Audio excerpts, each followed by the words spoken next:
What really happened with your host, Mike Rivero. You're listening to the Republic Broadcasting Network, where you'll find out what the Fukushima's going on. And aloha, America. Welcome to our show today. It is Thursday, July 13th, 2017. Sure happy it's Thursday. Sure happy it's Thursday. Sure happy it's Thursday. Getting on into the middle of the month here. And just a quick little reminder, next month, a little more than a month away, there's going to be a solar eclipse across the continental United States. The path of totality reaches all the way from the west coast to the east coast. It's a very historic thing. If you're anywhere near the path of totality, you might want to start planning on going on up there and seeing one of nature's most amazing sights. I personally have never seen a total eclipse. It's on my bucket list here. And as always, have proper viewing equipment. Never look at the sun directly, even during an eclipse, because when it starts to come back bright, it can catch you unaware. So you need some welder's glass. There's all kinds of for-purpose things you can get on eBay, but the time to start planning on that is right now. Okay, little science stuff aside, we've got a lot of stuff to talk about today. Phone lines are open, 800-313-9443. Mike is in our control room and ready to answer the phone when you call on in. The lovely Lady Claire will be joining us in hour number 3 tomorrow. And for those of you who are wondering why I'm not replying to emails to wrh@whatreallyhappened.com, as I normally try and do, the email service provider that handles email for that website are having major problems. They were trying to move to a new cloud server, and apparently they've got major problems, and mail is taking hours to get through, if it gets through at all. So at this point, I don't even have the mail client open because it's completely useless. All right, let's get on to the news here. As you know, Trump had his meeting with Macron and was very well received, given how Trump had sort of been bad-mouthing France a little while ago, but that worked out very well. The Senate is still arguing back and forth about the health care bill and accomplishing absolutely nothing on that regard. Now then, down in the swamp itself, as you know, the Democrats have actually started impeachment proceedings against Donald Trump. It's a single count of obstruction of justice based on the argument that Donald Trump fired the FBI director in order to derail the investigation into the Trump-Russia collusion, of which there is no evidence whatsoever. Chuck Grassley is coming on out there and saying whatever is on everybody's mind. You know, was Donald Trump Jr. set up by the Obama administration, trying to manufacture this idea that Russia was behind all of this? Because we already know from other leaked documents that as soon as Hillary had lost the election and recovered from the hangover, they immediately got together and said, well, we're not going to admit to ourselves that maybe the American people just didn't want to vote for Hillary Clinton. We need a villain. It's going to be Russia, and we need to prove that Trump and Russia worked together to cheat the Empress Hillary of her natural birthright as Empress of planet Earth, or whatever it is going on in her addled little head at this particular point. And they started trying to create this stuff since then. Remember, they tried to bribe this arrested hacker in Europe and said, we'll get you out of trouble, we'll bring you to the U.S., we'll give you a house and a bunch of money if you will confess, nudge, nudge, wink, wink, say no more, that you were hacking the DNC servers on behalf of Russia. And the hacker, amazingly enough, said, no, I'm not going to go for the deal, and issued a statement through his lawyer saying that he was being offered this. So this is the way these people are going to work. We're going to blame Russia, and we're going to manufacture as much evidence as it takes. Even Alan Dershowitz is out there slamming the New York Slimes for describing this meeting between Donald Trump Jr. and this lawyer as treason. Okay, now, the New York Slimes is taking the position that Russia is already our enemy, we are in a war, and therefore any cooperation between any American and any Russian counts as an act of treason. It is way over the top, it is way over the shark, and Alan Dershowitz is absolutely correct to call them out on it. And most people are looking at the circumstances of the actual meeting, which was she baited Donald Trump in, saying she had information about Hillary Clinton, and then what she actually wanted to talk about was the Magnitsky Act and certain aspects of American adoption law. And that was it. And there was no information provided by this lawyer about Hillary that was not already known to the general public.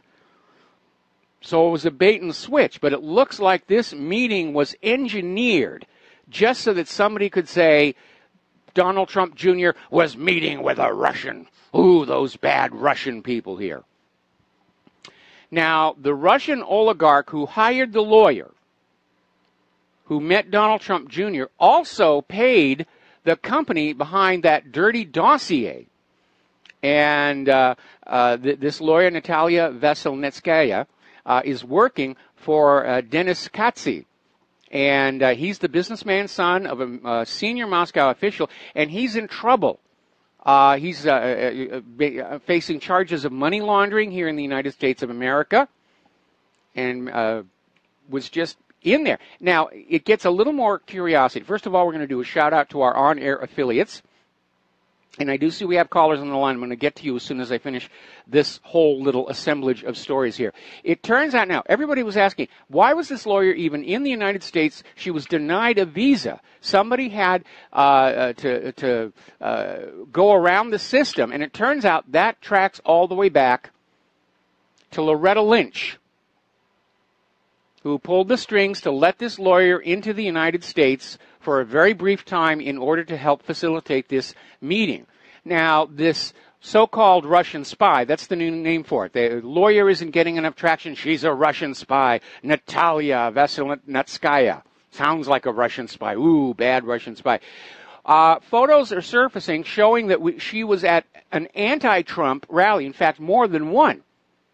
She's an anti-Trumper. And apparently she tweeted anti-Trump articles about the Trump University being a fraud 3 days before meeting Donald Trump Jr. She's on the other side. She's an anti-Trumper. The perfect tool to use to try and manufacture a meeting between Donald Trump Jr. and Russia so they can go to town and say, see, we were right. It was all Russia's fault. Americans love Hillary Clinton, and she would be the president if it wasn't for those evil, dastardly Russian people. Well, according to the Wall Street Journal, they have a news story out there that basically says that U.S. intelligence detected Russian officials discussing meetings with Trump associates in 2015. Doesn't say the meetings actually happened, just that somebody at U.S. intelligence thinks that maybe the Russian officials were discussing the meetings, and this is coming to the Wall Street Journal through the usual multiplicity of third-party handoffs. It's a smear job. It's just absolutely a smear job. Now, one thing I admire about Russia is their sense of humor, because a Russian Foreign Ministry spokesman, in response to the claims that Donald Trump had disclosed classified intelligence to Russian officials, came on out, Maria Zakharova. She's a winner. She came on out and said, maybe it's time for the American people to stop reading the American newspapers. And she just went on to say, you can use them for other things, just don't read them. A beautiful little sense of humor here. All right, let's grab a couple of quick phone calls. Mike in Alaska, aloha. Welcome to the show. What's on your mind? Yeah, Mike, I'm wondering what is going on with this BART system in California, this Bay Area rapid transit. There seems to be a story where people are coming on the trains and beating everybody up and robbing them. Yes. And the story is getting buried, but what is really going on? Well, this has actually been a problem on the BART trains, and unfortunately it is a trend that is spreading across America where a whole crowd of young people, 10, 20, 30, in one case 60, simply get on the train and they charge up the middle of the train, just robbing people, and then they get off the train at the next station and scatter before they can be arrested. And the scandal involving BART is that they're refusing to release their surveillance footage under the excuse that it will reinforce a negative racial stereotype, which basically is telling us what ethnic group these people are belonging to. But it's another classic case of political correctness over the public's right to know where the threat is coming from. And BART security obviously cannot protect their passengers. And here we have BART corporate leadership not wanting the passengers to know just who might be the threat. And that's why it's a big stink. Mike, this is why I live in the wilderness away from any kind of public transportation. But I feel like those victims of what already has occurred have a right to that footage. I mean, I was locally, actually, I was fighting an incident where there was a shooting, a police shooting, and it was a indigenous person. It wasn't even a white person. It was just a person, and it was this kind of a sketchy story as to why the shooting needed to occur. But luckily, they had body cams, but then they refused to release the body cam footage. So, and I fought that, and I went in and said, this is ridiculous. What's the point of having these things on your body if you're not going to, if I get shot under or attacked or anything under suspicious circumstances, I want that published. I want that live streamed, basically.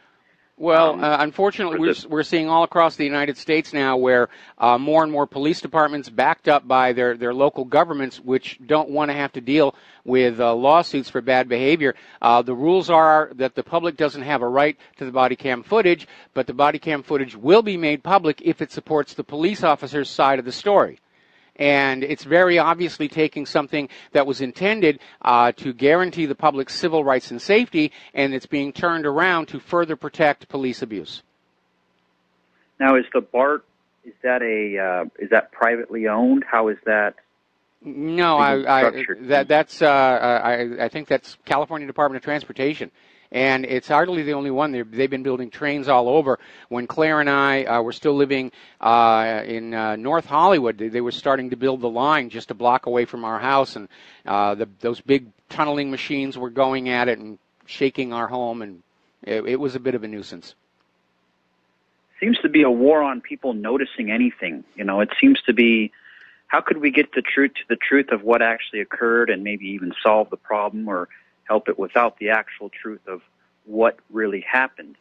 And well, then you say, I think I haven't. We live in a nation where truth has become such a valuable commodity, the government is trying to economize it. But behind the joke there is this reality that government and corporations are starting to adopt this attitude of, we're going to do what is best for us, and you don't have a right to know if what we're doing is harmful or damaging. And I'm going back to this announcement by the FDA that they're no longer going to require those warning disclaimers on TV commercials for prescription medication. And the FDA is saying, people don't want to be bothered with those anyway. Yeah, people do want to be bothered with them. Claire and I listen to them all the time, even though we don't take those medications. This is about, preserving the profits of the big pharmaceutical corporations who don't really think the public needs to know. And the FDA does have laws requiring disclosure, but the disclosure, once they take it off the TV commercials, the disclosure, you're going to be at the mercy of your medical practitioner, whether they volunteer the information. You can ask to see the package insert, but those are printed in type that almost needs a microscope to read it. Supposedly under the theory that this saves shipping weight, paper, and ink, and therefore money. But again, it's like the ingredients list on a lot of things at the store. They're required to be there by law, but it's often in very tiny type. The color is only slightly different from the background. They don't really want you reading that stuff because more and more people are starting to really look at all those chemicals in there and go on out on the internet and research how harmful some of this stuff really can be. You probably heard the story we did yesterday. It's turned out now that one of the most common sun-blocking chemicals out there, it's in sunscreen and various other cosmetics that promise protection from the sunlight. If you're under sunlight and you're wearing that stuff and you're swimming in chlorinated swimming pool water, it degrades into two chemicals that are highly toxic. One of them is carcinogenic. But they don't want you to know that. They just want you to go on buying the sunscreen and slathering it on and giving them your money. Mike, but the inserts are, in some cases, are the only way we do find any information out besides the internet. I mean, they don't advertise vaccinations. They don't say, hey, that's not really in their wheelhouse as far as TV adverts on ABC News, but they'll push it on you. The doctors will still push it on you, and the only way you're going to get information about that then is to go to, Natural News or online or Yes. actually read that small print insert. But they want to do everything they can to get rid of that completely. Yeah, they do. They've gone so far down the road of adulterating and value engineering their products. And in this economy, it's not like they can turn around and go on back and start spending more money to make a better quality product. Those CEOs of American corporations who are making 450 times what their regular workers are making, they don't want to give that up. And so, yeah, they're trying to warp the system into where the public doesn't have a right to know anymore. And that is a very, very dangerous situation because it will only lead to further abuses. Mike, I'm going to let you go. I only heard a little bit earlier. Did you say the email is up or down at this point? The email provider for what really happened is down. They were trying to move to a new cloud server, I understand, and they've run into some major troubles, and they're saying it may not even be working until sometime tomorrow. So at this point, I'm not even running my email client. Thank you for the phone call, Mike. We're going to switch over here to Dustin in New Jersey. Aloha, Dustin. Welcome to the show. What's on your mind? Hey, Mike, that was a bunch of feral kids on the BART system, running loose, and they covered up because they don't want to offend the riders who are of color, of people attacking them who are of color. Does that make sense to you? Well, see, the thing is, when this first started happening on BART, the news media was reporting gangs of black kids are swarming the trains and robbing people and then scattering at the next station. And it's unfortunately proving to be a very effective tactic, which is why they keep on doing it. But for BART management to stand up there and say we're not going to release any more videos because it would reinforce a negative cultural stereotype or a negative racial stereotype, these racial stereotypes don't just appear out of thin air, unfortunately. In a great many cases, they wind up being deserved. Now, I don't want to do the broad brush approach on any of this stuff. But again, from the point of view of a passenger riding on BART, I would want to know who specifically I should be keeping a closer watch on, in terms of hanging on to my wallet and cell phone. Yeah, 40 to 60 people, they could be 6 to 8 years old, and that's a lot of people. I mean, there ain't much you can do about 40 to 60 people. I don't care if you're Arnold Schwarzenegger or not. Hey, Mike, I wanted to talk. Did you check out, I don't watch Fox News. I watch the reruns when Tucker Carlson's on, that Ralph Peter piece of garbage and Max Boot he had on the next day, just grinding their teeth on Russia's the enemy. We got to get Russia.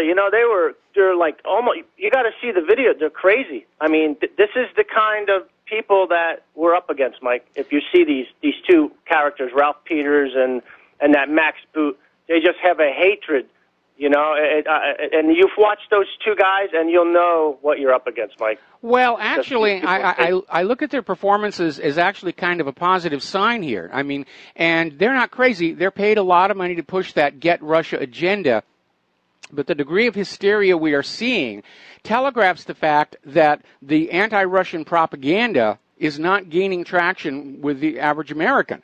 And again, I talk to a lot of people around here who don't know I do radio, don't know I'm a peace activist, and I'll just say, what do you think about all this? And they say, oh, it's what a load of nonsense all of this is.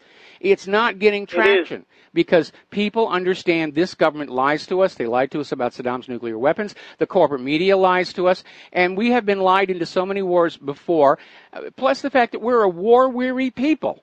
And so they're not getting the traction. Now, of course, that war agenda, the U.S. dollar against the ruble and the yuan, they're so far down that path, they could try a major false flag and blame Russia and say Russia has attacked Liechtenstein or Russia has bombed Oahu and try and get the war going that way, like Hitler out at Gleiwitz.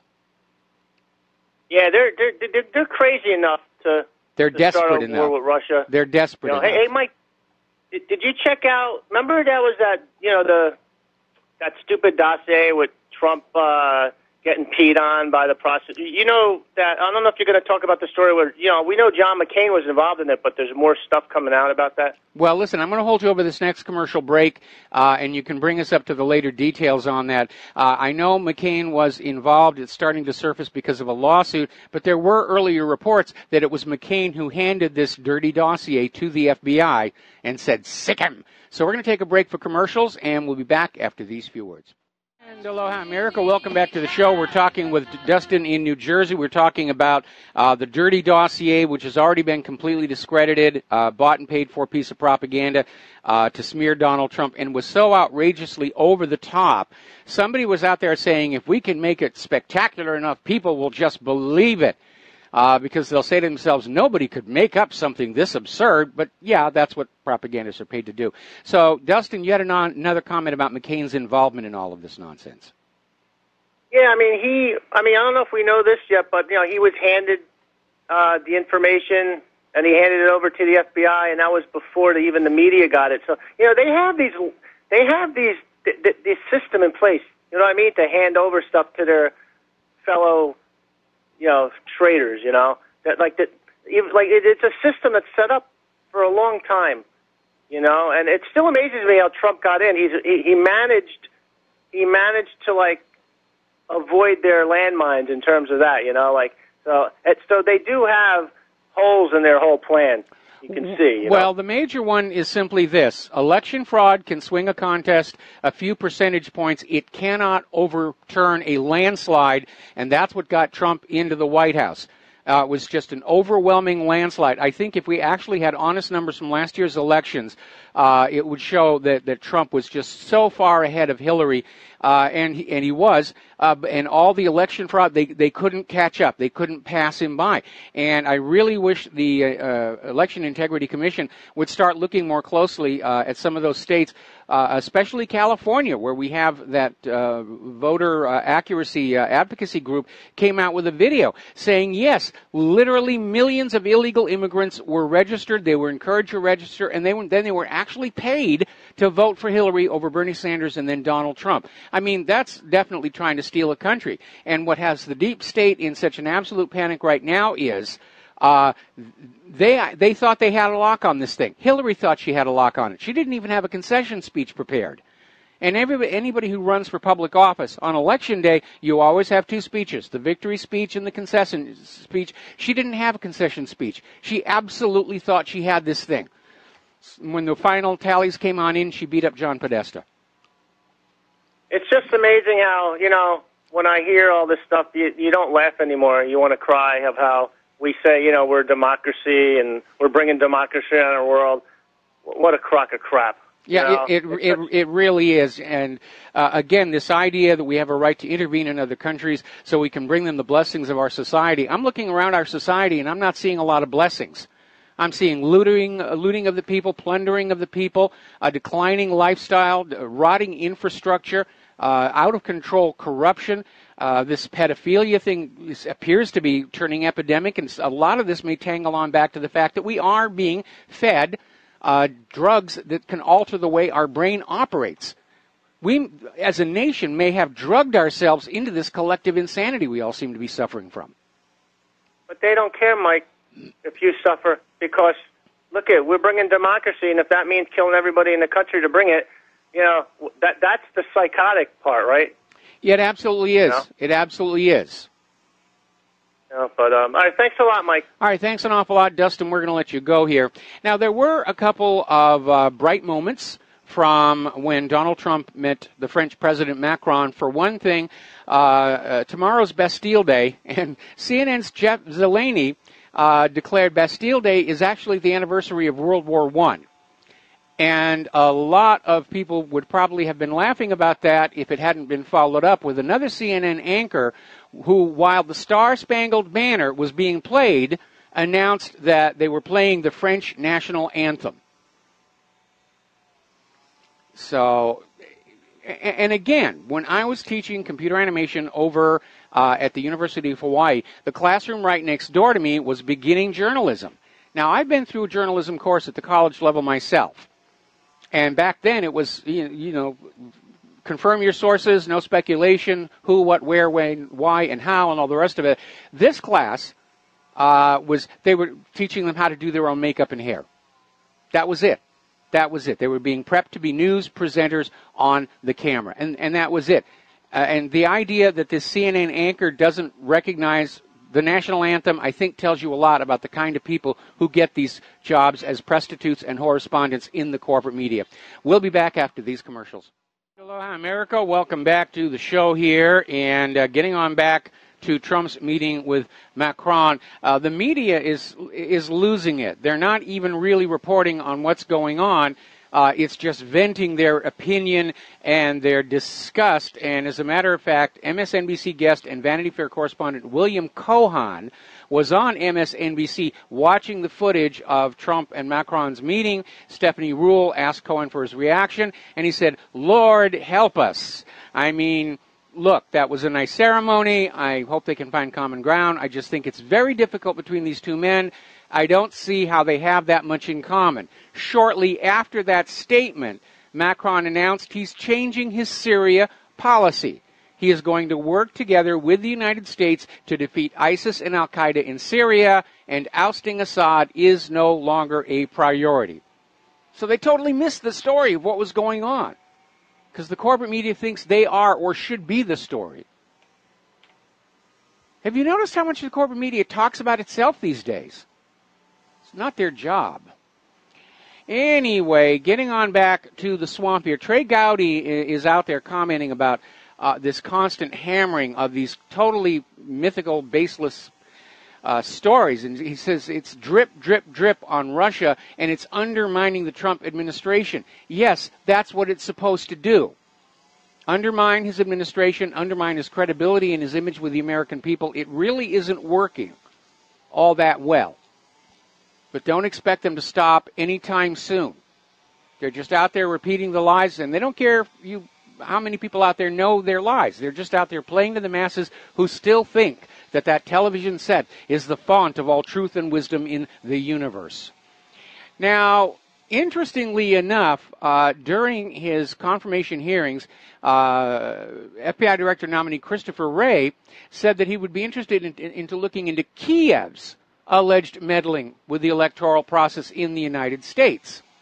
And this is an alarming signal from Washington, D.C. to the government of Ukraine, because according to the report, Ukrainian President Petro Poroshenko signed a $50,000 a month contract with a Republican lobbying firm to assist in setting up meetings with government officials in an effort to strengthen the U.S.-Ukrainian relations. Well, isn't that what's going to happen when you have somebody coming into office?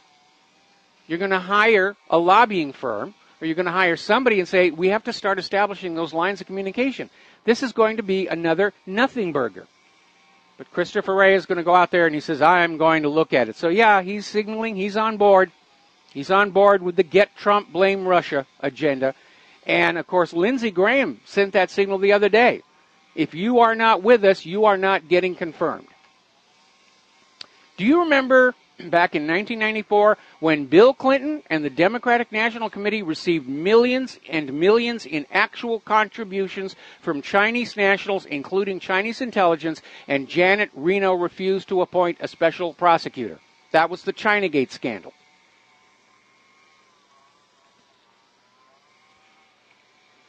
Story coming out of Russia today. The anti-Russia narrative will continue because everyone is afraid of the deep state. And the problem here is there are issues that require U.S. and Russia cooperation, like terrorism, cybercrime. But the war agenda in the U.S. is still get Russia, get Russia, get Russia, somehow, from all these intelligence agencies. And basically what we're looking at is a soft coup, bordering on outright sedition, by the U.S. government intelligence agencies. And the CIA is using the corporate media to run a propaganda campaign against the Trump administration and against Russia 24 hours a day, 7 days a week. So, Julian Assange wrote an article earlier in the year, and we reprised it to the front page of whatreallyhappened.com, basically talking about how the director of the CIA is waging a war on all truth tellers. On all of us. When you have a government that has survived for decades by successfully lying to their people to trick them out of their freedoms, out of their money, and into wars, they can't function any other way. And so anybody who's out there telling the truth has to be gotten under control.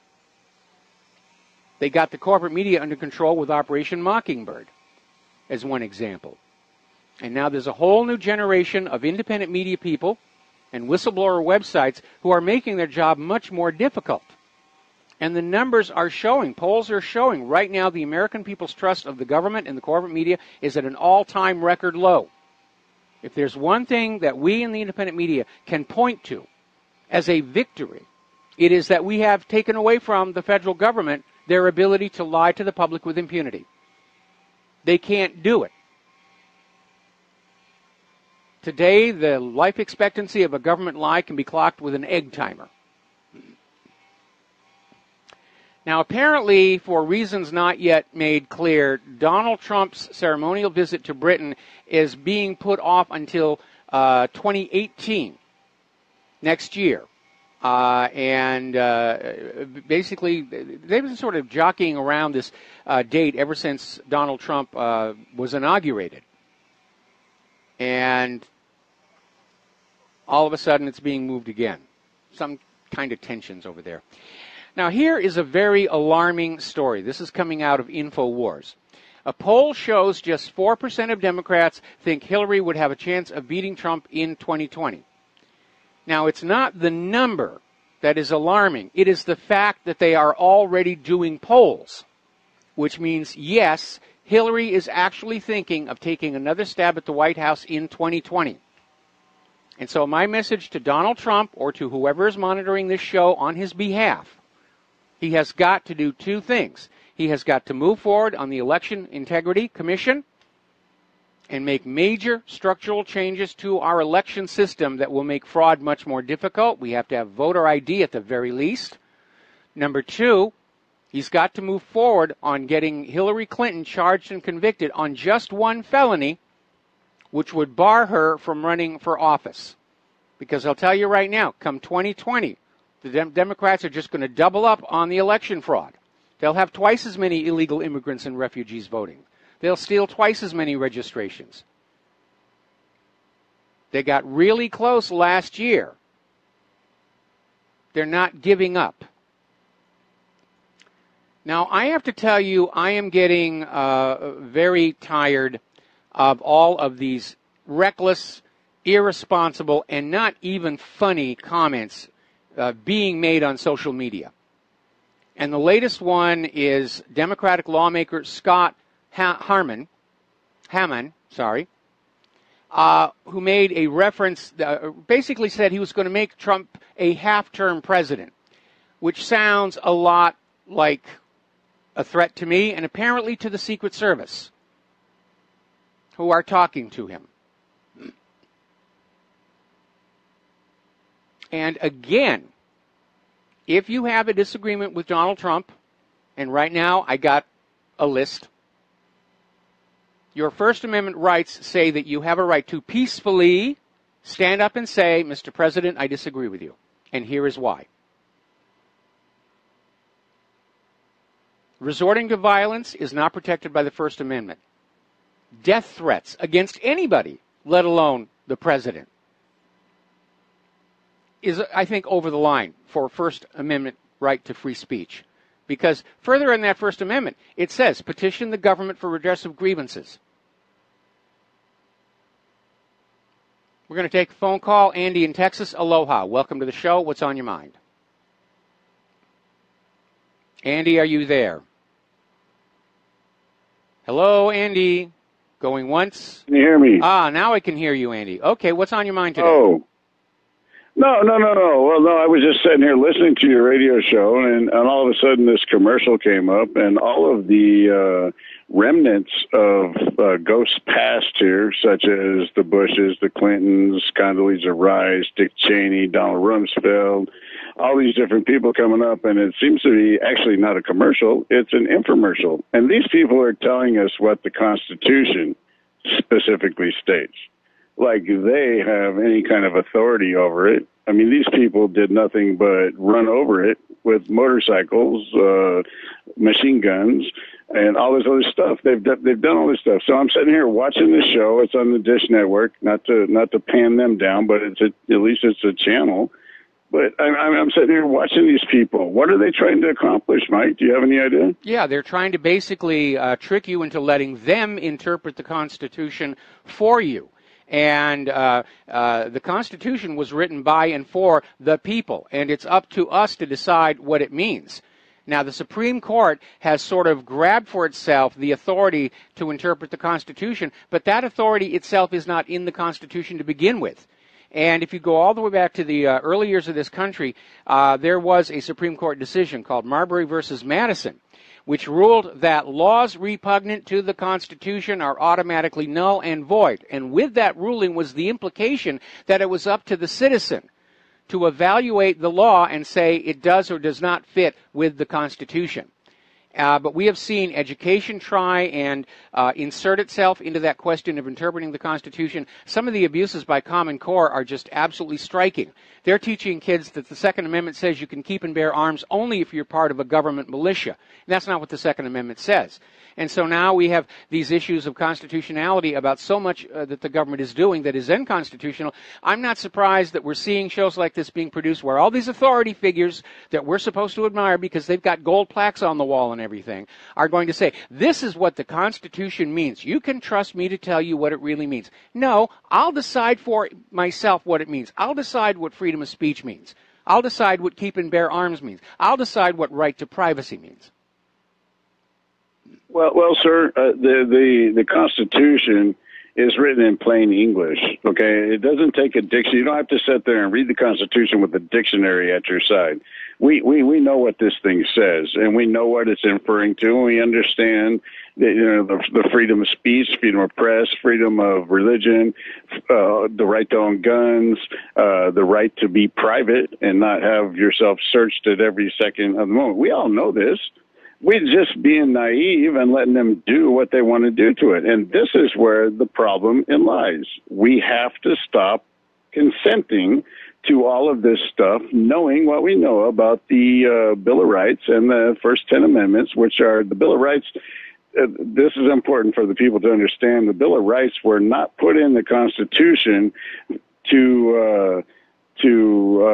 as a right given by the government. It was put in the Constitution specifically stating that the government shall, by all means possible, protect these first 10 amendments. Yeah, that's absolutely right. But basically, the Bill of Rights is a recognition of the rights. But again, Common Core is already skewing that to say a right is something the government will give you when you behave properly and will take away when you're doing something the government doesn't really like. And again, that is not it. Because you need to understand, and most people don't realize this, the Constitution was not written to tell the government what it could do so much as to tell the government what it could not do. And much of those rights set forth in the Bill of Rights go right back to the abuses suffered by the colonies under King George III. And many of these rights in the Bill of Rights go all the way back to the Magna Carta itself. Well, but the thing is that the people really need to understand that the Constitution was written to restrain the government, not to empower the government. And therein lies the problem here, because everybody thinks the Constitution gives the right to the government to do all this stuff. And you already summed that up in the last statements that you just said. So I'm very in agreement with what you're just saying, but it's past a joke here. I mean, when we know what our rights are, I mean, really, what do you want to do, Mike? You just want to live your dang life and get on with the world that's in front of Mike. And so does the average Joe. But nobody wants to fight for that right to live that moment. Well, we all have our different ways of fighting. And, of course, the last 23 years at my blog and the microphone, that's been my way of doing it. At my age, I'm really not able to do much else. So. Well, I'll give you that exception, Mike. I mean, you're one of the few people who are actually fighting to keep the world alive here and to teach people what the heck is going on in this world and whatnot. So I really appreciate you. Thank you for taking my call, Bob. All right. Thanks an awful lot. We're going to switch over to Peter in Los Angeles. Peter, aloha. Welcome to the show. What's on your mind? Peter, are you there? Did we just lose him? Spoke or ran an article. Oh. You spoke or ran an article the other day. One was about how they're starting to do the Democratic Party is starting to fracture. There's a new third party sort of going on. You were commenting that Bernie Sanders ought to get over there right away. Yes. Another thing that either you pointed out or I read somewhere was that big Republican donors are withholding money until the Republican Party actually gets behind their elected president. And now, we have the media totally off on its own and echoing the intelligence community and probably the military-industrial complex, and totally apart and not controlled by the president, nor is his own party controlled by the president. And then you have the Nikki Haley, yes, apparently doing things at odds with the president. She's not even representing what the president wants her to say. We think it's a complete dissolution, Mike. It doesn't look to you like the whole thing is falling apart. It does, not only to me, but to other countries around the world, which is going to make them more nervous about doing business with the U.S. dollar. It's going to make them much more nervous about future military adventures of the United States because they're not really sure who's calling the shots. And that's why if we get close to a nuclear war, we could go over the brink very easily. And as I said before, during the Cuban Missile Crisis, the reason we got through that without a mushroom cloud is Kennedy and Khrushchev knew each other did not want to go there, and they were able to sort of steer out of that mess and avoid it. Today, if we get close to a nuclear war, Putin's going to be saying, I don't know if I'm talking to Donald Trump or somebody at the Pentagon. I don't know who's in control and whether they want this nuclear war or not. And that's going to make Russia more likely to hit that button than they were back at the Cuban Missile Crisis. Mike, the centrifugal force of the federal government, we have the states ignoring, immigration law. Okay, Peter, I'm going to have to put you on hold. Peter, I'm going to have to put you on hold. We got to take a break for commercials. Don't hang up. We'll be right back. Aloha, America. Welcome back to the show. We're talking with Peter in Los Angeles. And Peter, you were starting to talk about the United States and centrifugal force. Well, yeah, the centrifugal force, the unifying, pulling together that the federal government in the past has always done. The states are not surrendering their election materials. They're not obeying federal election laws, really. They're not obeying immigration laws. The press, and by the way, the people don't believe in the elections either. So the people don't believe it. The Democrats are saying the elections are rigged by the Russians. The Republicans are saying much more credibly that they're rigged by the Democrats and by the illegal aliens and so on. But nobody believes that the elections aren't rigged. Nobody believes the press.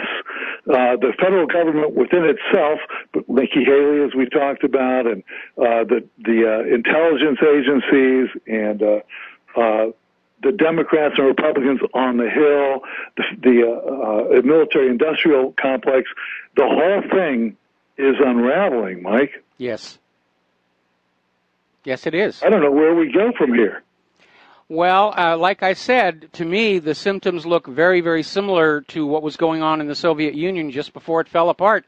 And right now, looking at various scenarios for the immediate future, a Soviet-style collapse seems like the best option right now. It's going to harm the fewest number of people, and it's going to give us a chance to restart with a new government that is based on that original constitution with a few more teeth in it to hold the government in check, to reset the economy and get away from private central banking.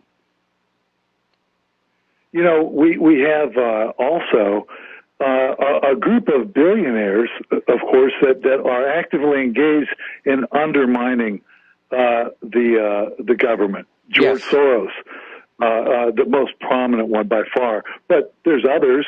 There's that whole Israeli, Jewish mafia, Chaim Saban and all those other guys, and Adelson, and then we have the Koch brothers, and all of them are subverting the government.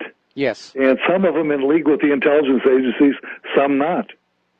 It's just, I don't know what to think about the whole thing. It was a long process to get here because the original United States, as designed by the Founding Fathers, was designed to basically prevent this kind of situation. The states were sovereign and independent. The central government was only to arbitrate between the states and never to enter into them. Being a member of Congress was a part-time honorary position, and there were strict limits on where candidates for office could do their fundraising, so they weren't simply being bought out by the rich and powerful. And over time, all of those protections for our nation have been whittled away until right now Washington, D.C. is just, it's a big supermarket for politicians there. Like, Congress wars, what do we bid for this building full of sellouts? Which is what they are. That's how they get elected, by saying, yeah, I'm willing to sell out. I am a friend of Israel. I'm making that clear right now. And the money starts pouring in. Okay? Peter, got to let you go. So, okay, Peter. Okay, go. We'll be back after station identification. And aloha, America. Welcome back to our show. Hour number 2. The phone lines are still open, 800-313-9443.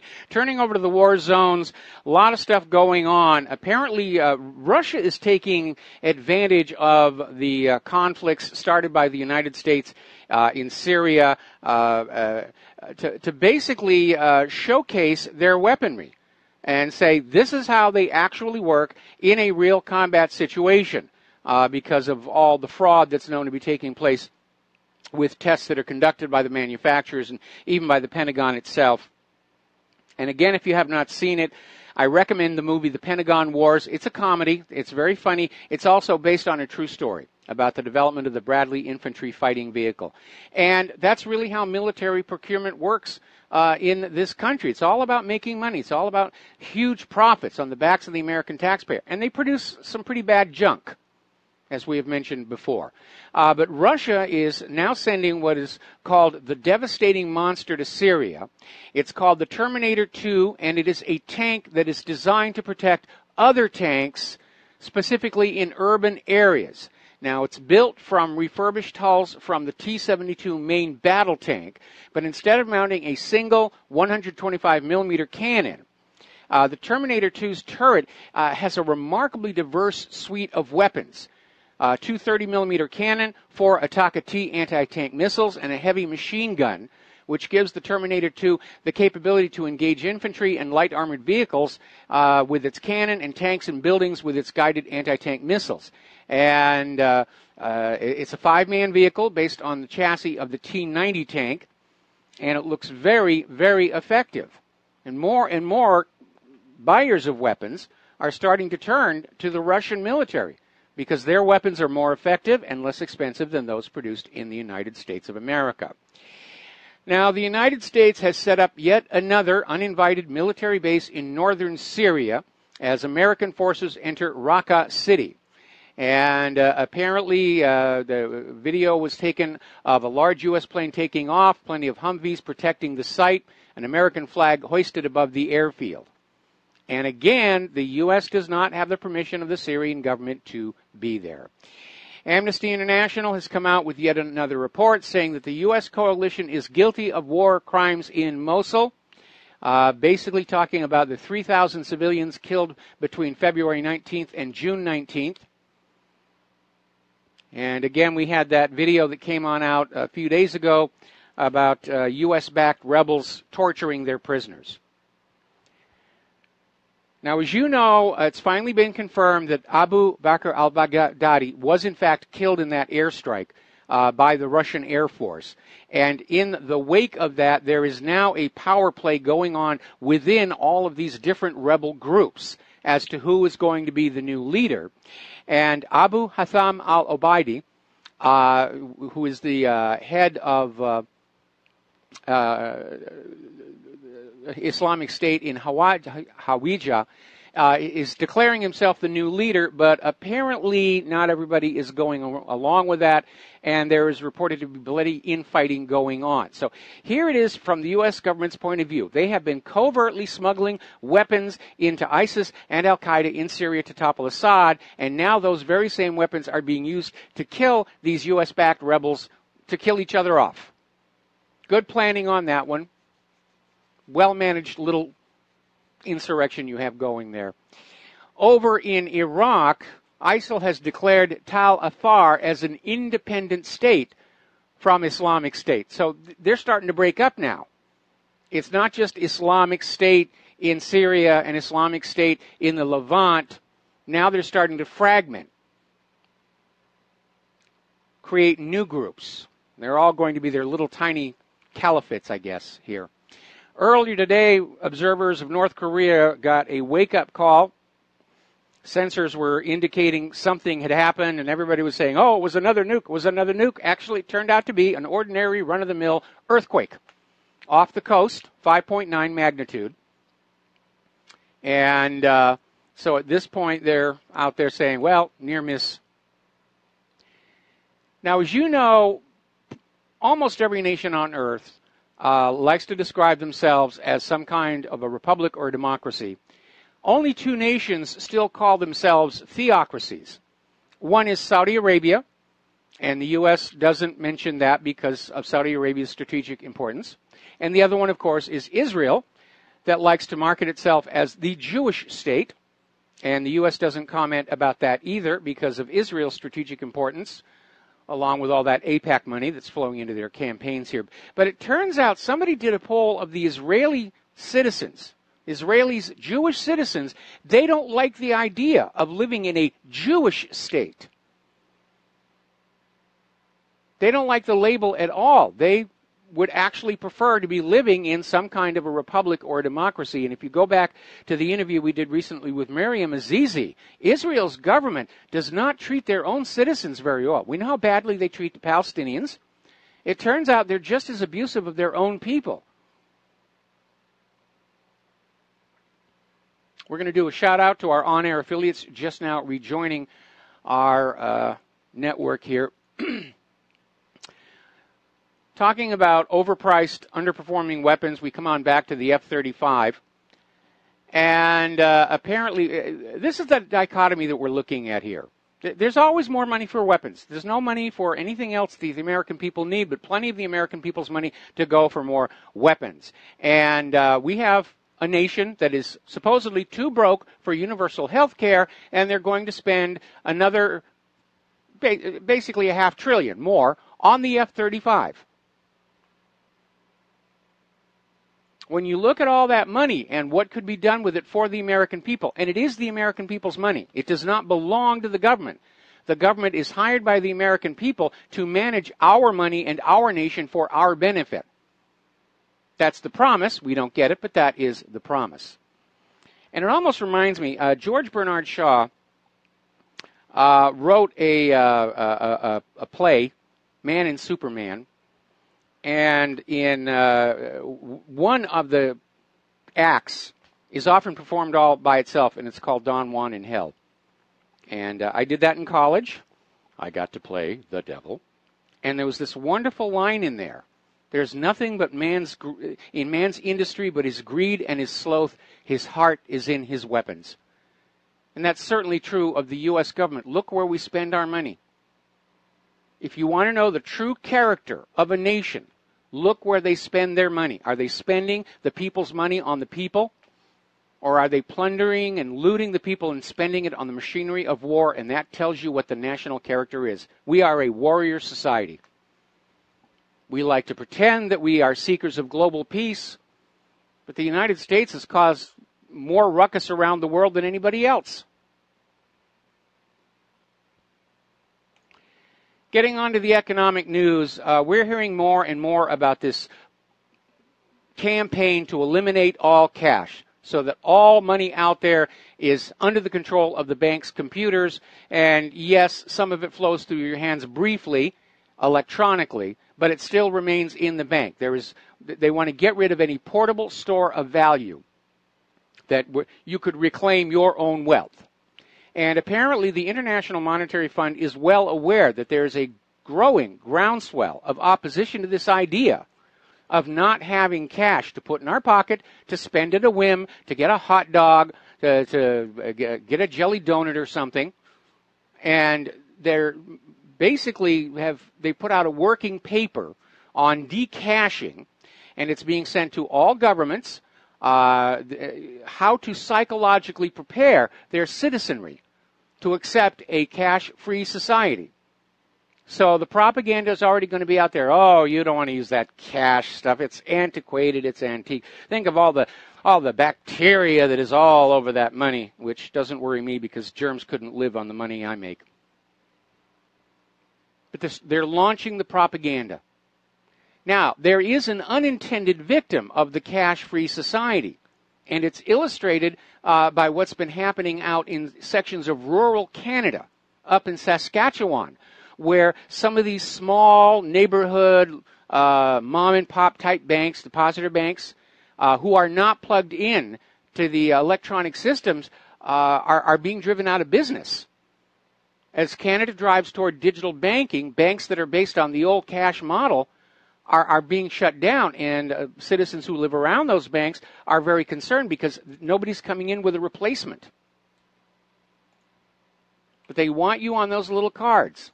They want to be able to track every single thing that you buy, the hot dog, the cotton candy, the jelly donut, whatever.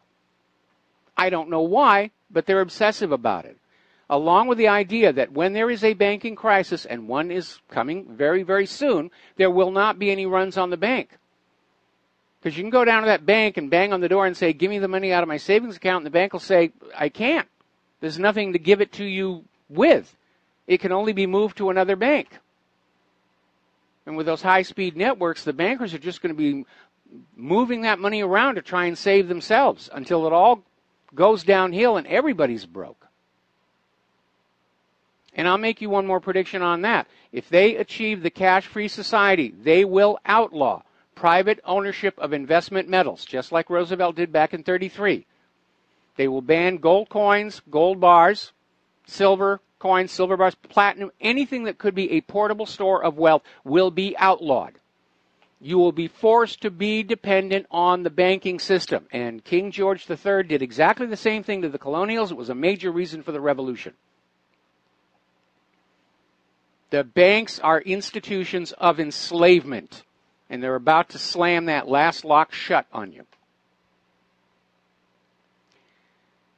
Now, the other day I was saying that despite all the fine suits and the jewelry and everything, you need to understand most of the money junkies on Wall Street are playing dirty. We've all seen Wolf of Wall Street. We've all seen Inside Job. We've seen all the reports of Bernie Madoff, for example. And now, of course, we have the case of Martin Shkreli, who was basically lying to potential investors, flirting with them, and apparently at a time that he was telling investors he was managing $100 million in his brokerage, he actually had a balance of negative 33 cents.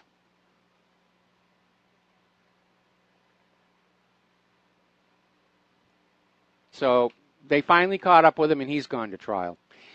Meanwhile, here is another one. This is coming out of 12160. We have to score one for Attorney General Jeff Sessions because more than 400 people have been charged with taking part in a health care fraud and opioid scams that totaled $1.3 billion, with a B, in false billing. And basically said this was the largest healthcare fraud takedown operation in American history. It included doctors, nurses, and pharmacists who put greed ahead of their patients. And we understand that's a bad thing, but the entire system has been putting greed ahead of patients ever since Richard Nixon signed that Healthcare Maintenance Organization Act for his good buddy over at Kaiser Permanente.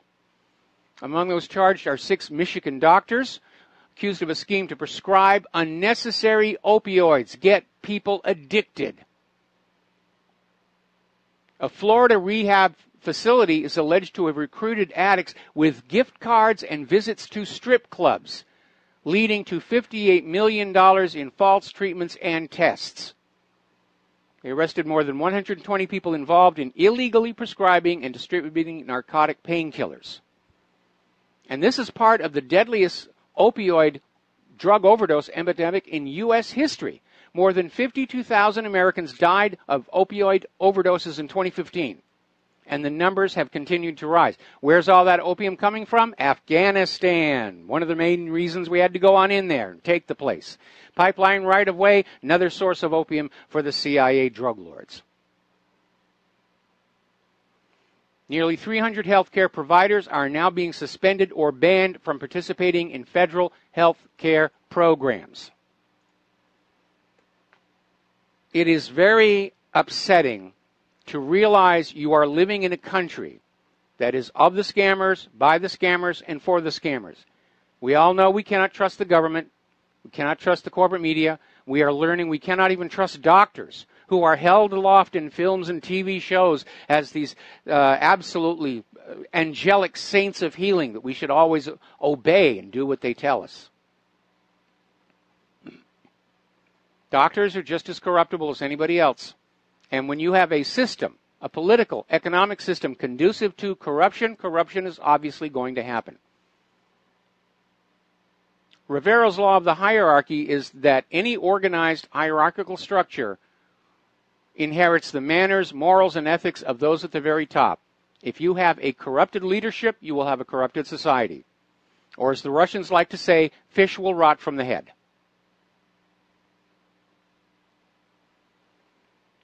Over at JP Morgan, their CEO, Diamond, is saying that unwinding all this quantitative easing is going to be more disruptive than people think. And he goes on to say, we act like we know how it's going to happen. We don't. In other words, they got into this QE mess as an emergency measure, and it's caused all kinds of damage for the American people. And now they don't know how they can get out. What he's essentially admitting is now they can't stop. The financial system will continue to need this instantly created money just to look like it's ticking along here. And here's the problem with the instantly created money. It steals value from you. Every time the Federal Reserve creates another $1 trillion, it's like an evil wizard waved their wand over your pocket, and the money that's already in there, the money that you worked for and put away, loses actual purchasing power. It's called inflation. And they're trying to hide the real inflation figures the same way they hide the real unemployment figures. But we're all starting to see it at the supermarket. The food prices are going up. Prices of imported goods are going up, especially.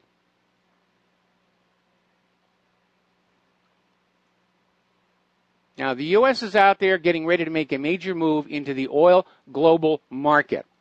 Apparently, after 40 years of not allowing oil exports from the United States of America for most of the states, the U.S. is going to start being a major exporter. They're looking to top the global market.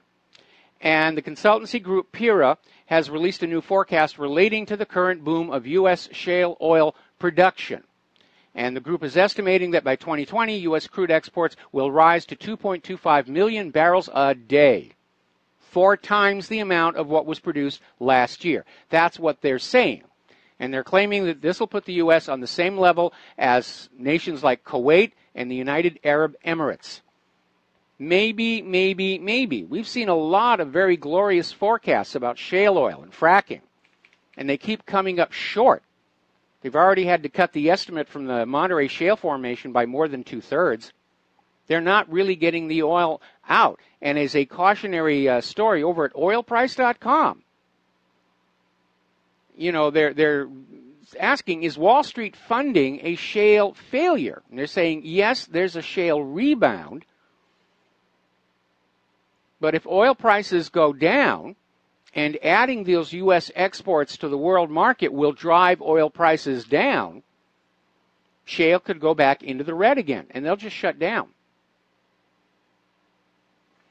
John Rubino is out there pointing a finger at Illinois and saying their bankruptcy could actually do a major blow to the U.S. currency as a whole, could actually be the first step towards a dollar collapse. And this all comes about because of that private central bank, which by design creates more debt than money with which to pay the debt until the debt brings the entire system down. It's the same system we fought a revolution to be free of back in 1776.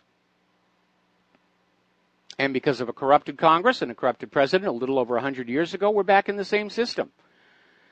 And if you look how the economy of the United States has been great for the money junkies for the last 100 years and terrible for ordinary, average working Americans, especially these last 30, 40 years. Okay, we're going to take a break for some commercials. We'll be back with more about the economic news after these few words. And aloha, America. Welcome back to the show here. And down in Venezuela, boy, it just gets worse and worse down there. Venezuela's currency has become so devalued, police are demanding their bribes be paid in Colombian pesos. Meanwhile, over in Ukraine, government regulation of food prices has come to an end, and they're expecting food prices there to jump by 50%. That's going to lead to more unrest over there in Poroshenko land here. All right, let's take a phone call. Frank in North Carolina, aloha. Welcome to the show. What's on your mind? Well, the matter of the Sandy Hook shooting, I was never able to personally come to any final conclusions on it because I really need hardcore evidence. And, I mean, it has to be pretty overwhelming. I always wanted to believe that it didn't happen, that it was a staged event with crisis actors. And then, you know, you had a lot of other possibilities as well. And, but anyway, I don't recall if I ever heard what your take on that was, but maybe you could tell me and then I could run something by you. Well, generally, I'm on the side of the people who think that it was some kind of a manufactured event. You have the fact that the school in question was not actually being used at the time of the incident. This was borne out by archival records of its internet traffic, which just absolutely stopped months before the incident happened. Looking at the photos of the school, it is very obvious the buildings were neglected. They were never allowed to be in that deteriorated situation with children actually attending classes there, broken handrails, all kinds of things like that. Mostly, I looked at the work of Wolfgang Halbig, who is a professional school safety consultant, and he is out there at the forefront of trying to pry loose some of this information. And the mere fact that government is just in lockstep saying, no, you can't ask questions about it, should make you very, very suspicious about what's going on. I remember when it was actually going down where this sheriff got on camera, on the corporate media, and the first thing he said is, now don't start getting into all these conspiracy theories about this being some kind of a hoax. Don't you dare do it. And that right there tells you they were very, very nervous that they weren't going to be believed. And there's a lot of other stuff going on. There's that video of the grieving father who's actually laughing, and then they say, we're ready to shoot, and you just see him, you know, try and work himself down into looking upset and distraught. That's an actor trick. That to me is very, very obvious. Well, I also understand that Sandy Hook is the name of the school, and it's in, I guess, the town of Newtown or right there. And apparently it's a very, very small, like, one traffic light town. Yes. I'd never heard that before, but it's got a very, very small population. Yeah, but, many of whom had their mortgages paid off in full shortly after the Sandy Hook incident. I've heard all that. Okay. I just don't know how to corroborate, how to corroborate it. But the thing is, apparently that school's right next to a river, and there was a really bad flood some years before Sandy Hook, the shooting supposedly happened. But I heard this guy. I don't know if anybody has emailed you about this or not, but I heard the tail end of an interview Jim Fetzer did with this guy, and apparently he is an eyewitness, and he's very compelling to me, and he's kind of sealing the deal to me that this was a staged event with crisis actors, that there was no shooting, because he claims that he was working in the area in the years prior to Sandy Hook. Prior to the shooting at the Sandy Hook school, and he was talking about the conditions and the flooding in the area and whatnot. But he used to pull over into the parking lot at the Sandy Hook school and eat his lunch. and this was years before the Sandy Hook shooting happened.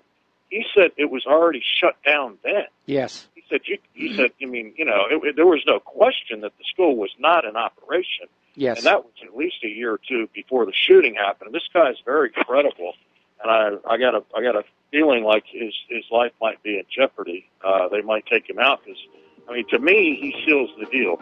Yeah, there's a lot more information as well. Just like the Boston Marathon, just like 9/11, it's a staged government trick to just spook us into doing what the government wants, only it doesn't work any longer. Frank, got to take a commercial break. Thank you for the phone call. We'll be right back.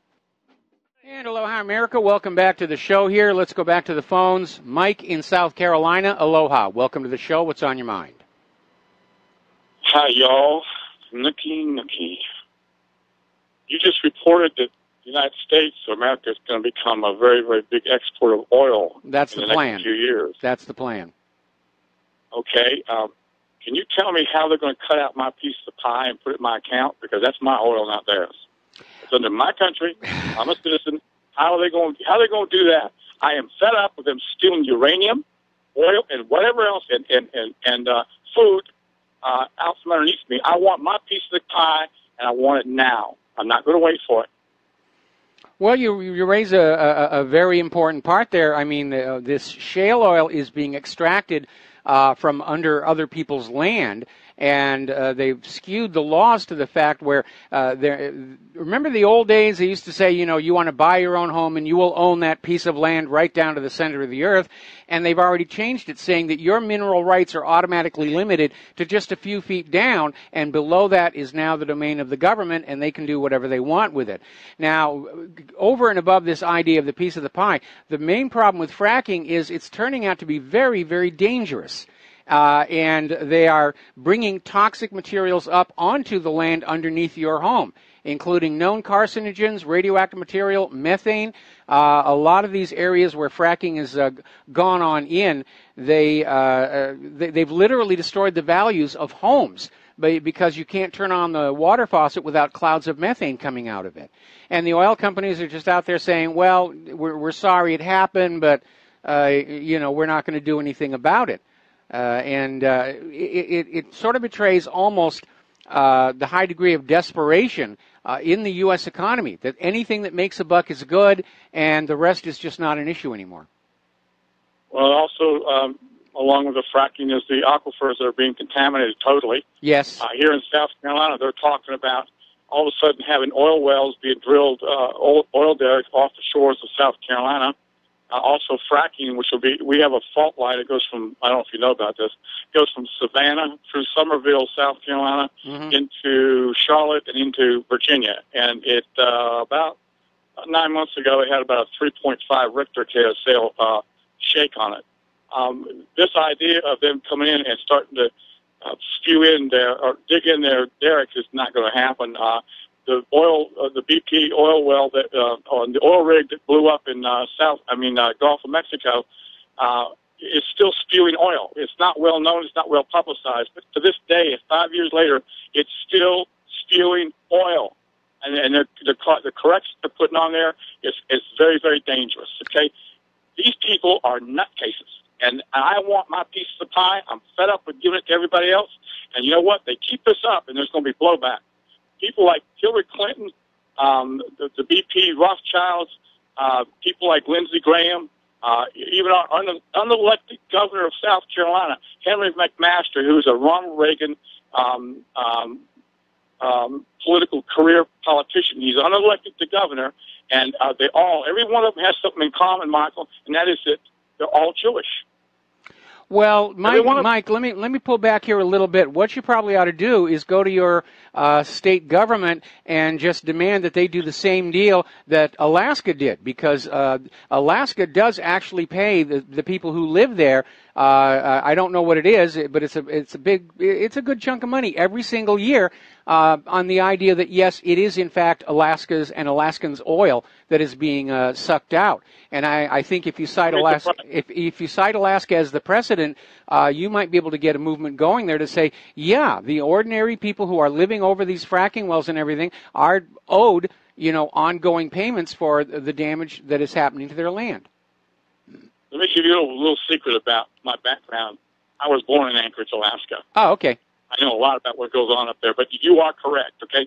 Again, the bottom line is this is my country, not theirs. I'm tired of people like Hillary Clinton stealing us blind, and I'm fed up with it. And by the way, when your callers come in, and you got a real good group of callers, the problem is that when they come in here and they start talking about constitutional rights, unfortunately, boys and girls, you're not under the Constitution. You need to understand that. When you became a U.S. citizen, you lost your constitutional rights, and you need to get really up to date on what's going on out here. You're not under the Constitution. It doesn't protect you. And these hate crimes that are going on, and Michael, the hate crimes that were snuck under the military budget bill 2.5 years ago, very quietly, they don't protect whites or Christians. Be very careful. The hate crime bill, it's a setup. All right. Well, Mike, thank you very much for all of that information. It was very useful, and we're going to let you go here and switch to Dan in Canada. Aloha, Dan. Welcome to the show. What's on your mind? Aloha, Mike. Good show. Thank you. Listen, I've got a bit of a dilemma here. I've got a ton of Sandy Hook videos that I made back when the thing was brand new on a channel on YouTube called Operation Zapata. So if you go to YouTube and you just type in Operation Zapata, you'll see a picture of David Ferry. That's the channel. And just yesterday, one of my videos, another one, was taken down for bullying and harassment. And I don't know, there's a lot of really good information for anyone out there who's still on the fence. It doesn't know this whole thing was, just a drill and made to look like a real event. There's hundreds of Sandy Hook videos on it. So I encourage all your listeners to just maybe download them and save them for posterity, because I don't have the computer space anymore. My computer died on me, so I've got them all sitting up there, and I know this channel is probably not going to last very much longer because you get like a third strike, and then they...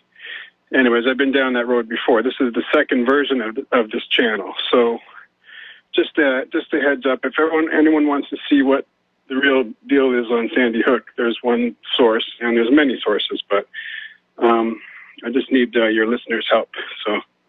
Okay, well, I'm looking at your page right now. Boy, you have produced a huge number of videos, and I'm going to take a look at a few of them in a bit and see what's out there. So thank you for that pointer and that information. All right, thanks a lot. All right, we're going to let you go here. All right, the phone lines are open. And moving on here to Europe, Catalonia is going ahead with their independence referendum on the 1st of October over whether to break from Spain or not. Now, the government of Spain has already said you're not allowed to have a referendum. You're not allowed to leave us. Nobody ever leaves España. Forgetting again that under the United Nations Universal Declaration of Human Rights, all people have a right to self-determination. If a group of people living in a country are unhappy with that government, they have a right recognized by the United Nations to hold a referendum and break off and become their own little country. Now, obviously, the globalists do not want that to get started as a trend. Their goal is to glue all the countries together into one giant single global government, and they're already in a panic over the fact that the European Union experiment may be coming to an end. Mostly because they botched it. Between the European Central Bank mishandling of the economy and the fallout from the refugees, they blew it. They did.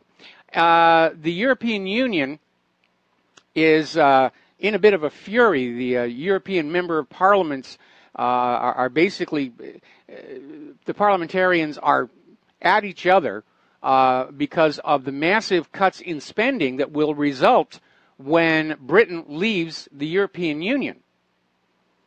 And they're expecting this cash flow crisis starting in 2019, and Brussels is saying they're going to have to slash $1.5 billion from research and agriculture projects, and the other member states of the European Union saying, no, we can't do this. It's unacceptable.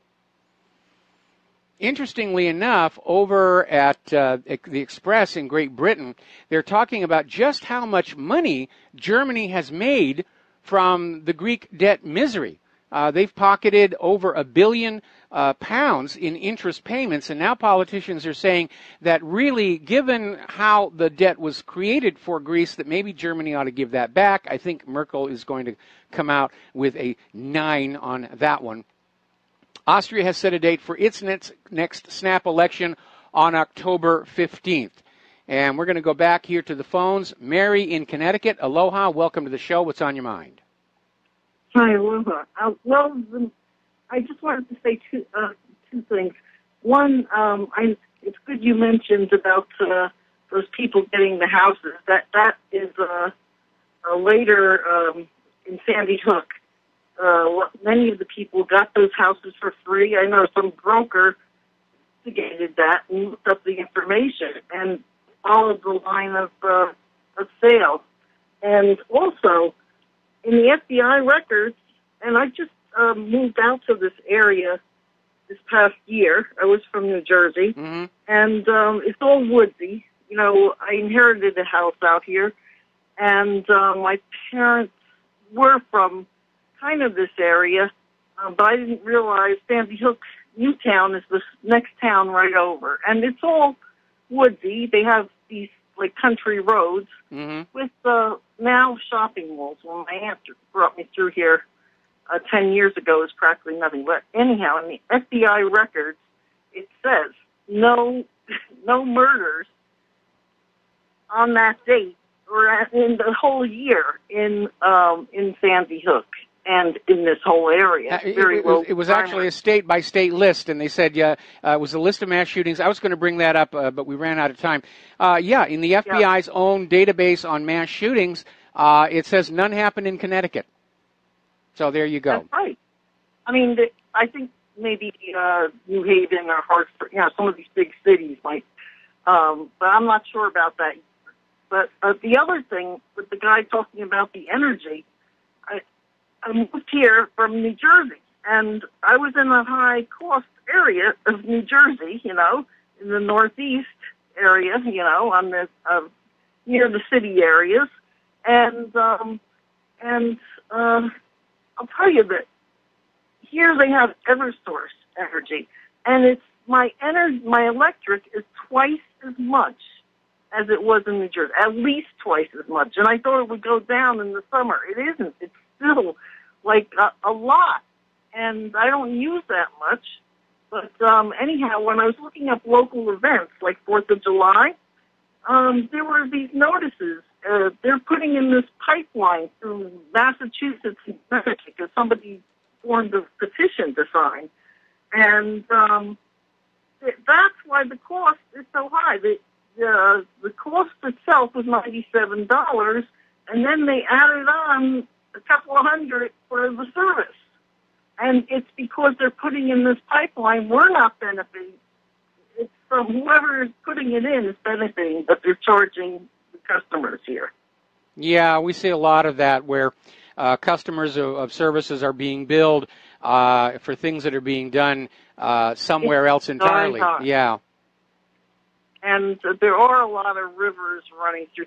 Actually, it's not like they don't have like center of town around, like in older parts of the local town. These were all farms like 10 to 20 years ago.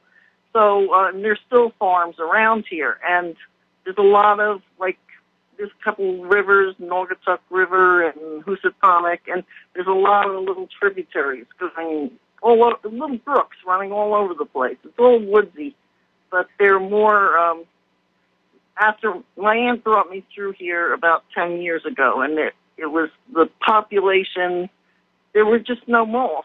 There's a mall they put up, about 2 miles down the road, but there's no center of town like in New Jersey. Yes.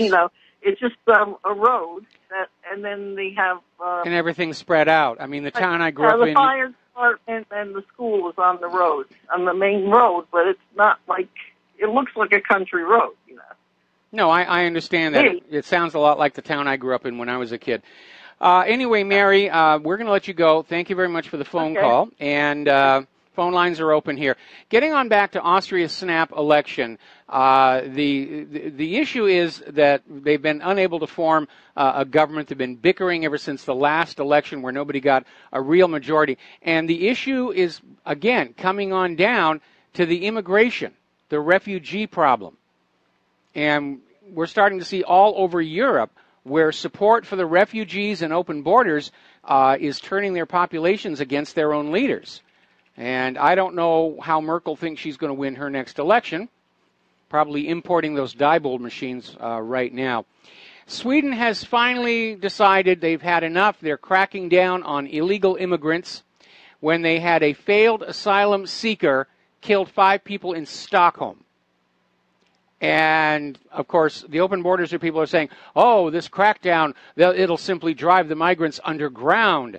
And they'll join the shadowy underclass. Well, if you look at all the rapes and crimes that have been going on up there, I'm sorry, the refugees brought that shadowy underclass with them.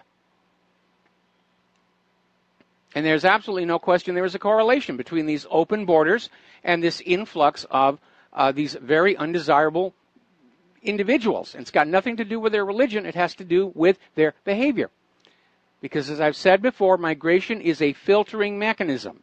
You are not getting the best representatives of that source country. You're not getting the best people from Libya or Syria or wherever.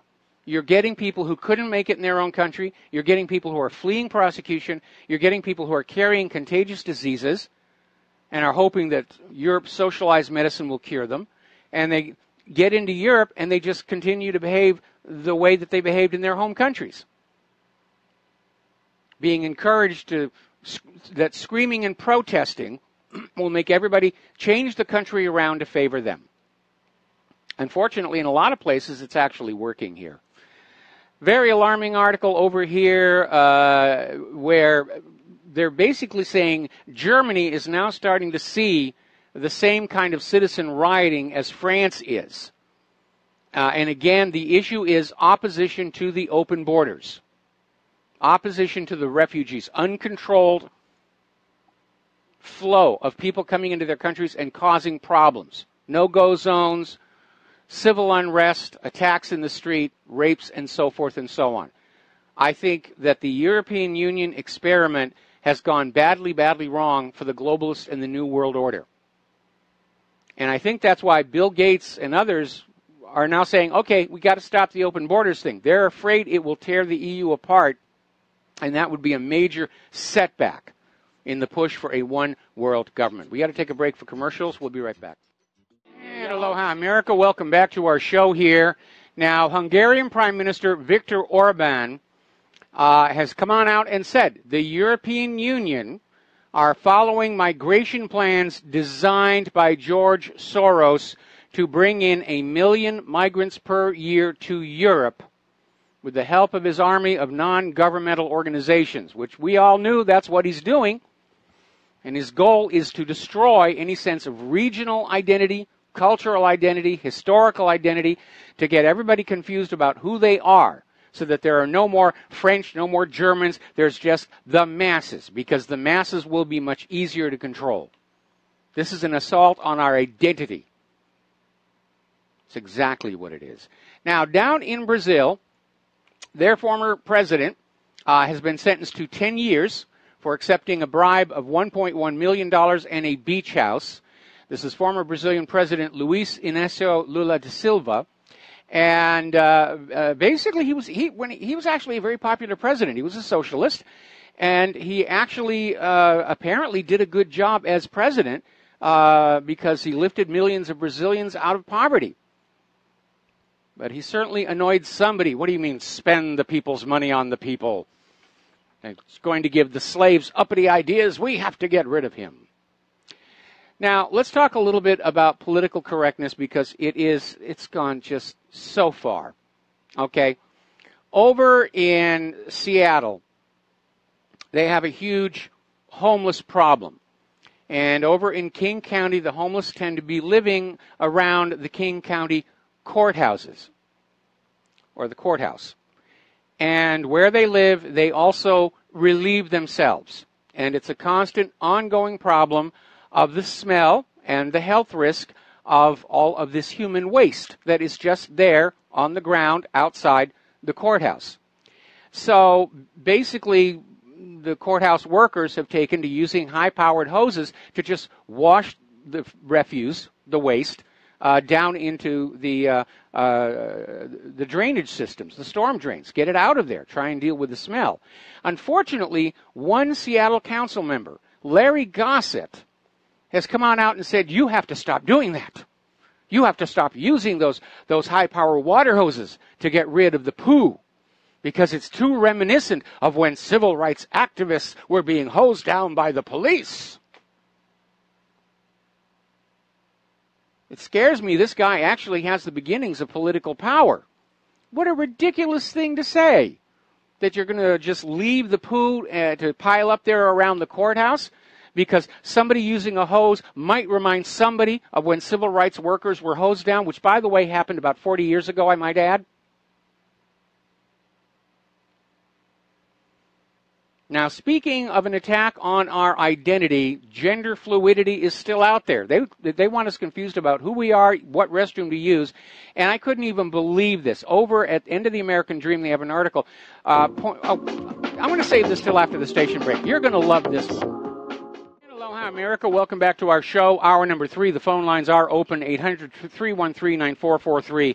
Now, as I mentioned in the context of the Hungarian Prime Minister coming on out and saying that Europe is basically following Soros' instructions to bring 1 million refugees, migrants, whatever you want to call them, into Europe to dilute the indigenous ethnic populations. We've already seen places like Frankfurt, Germany, where Germans are now in a minority. And it's being done to destroy our sense of identity, our sense of self, because people with a strong sense of who they are very hard to push around. So they want to get us confused.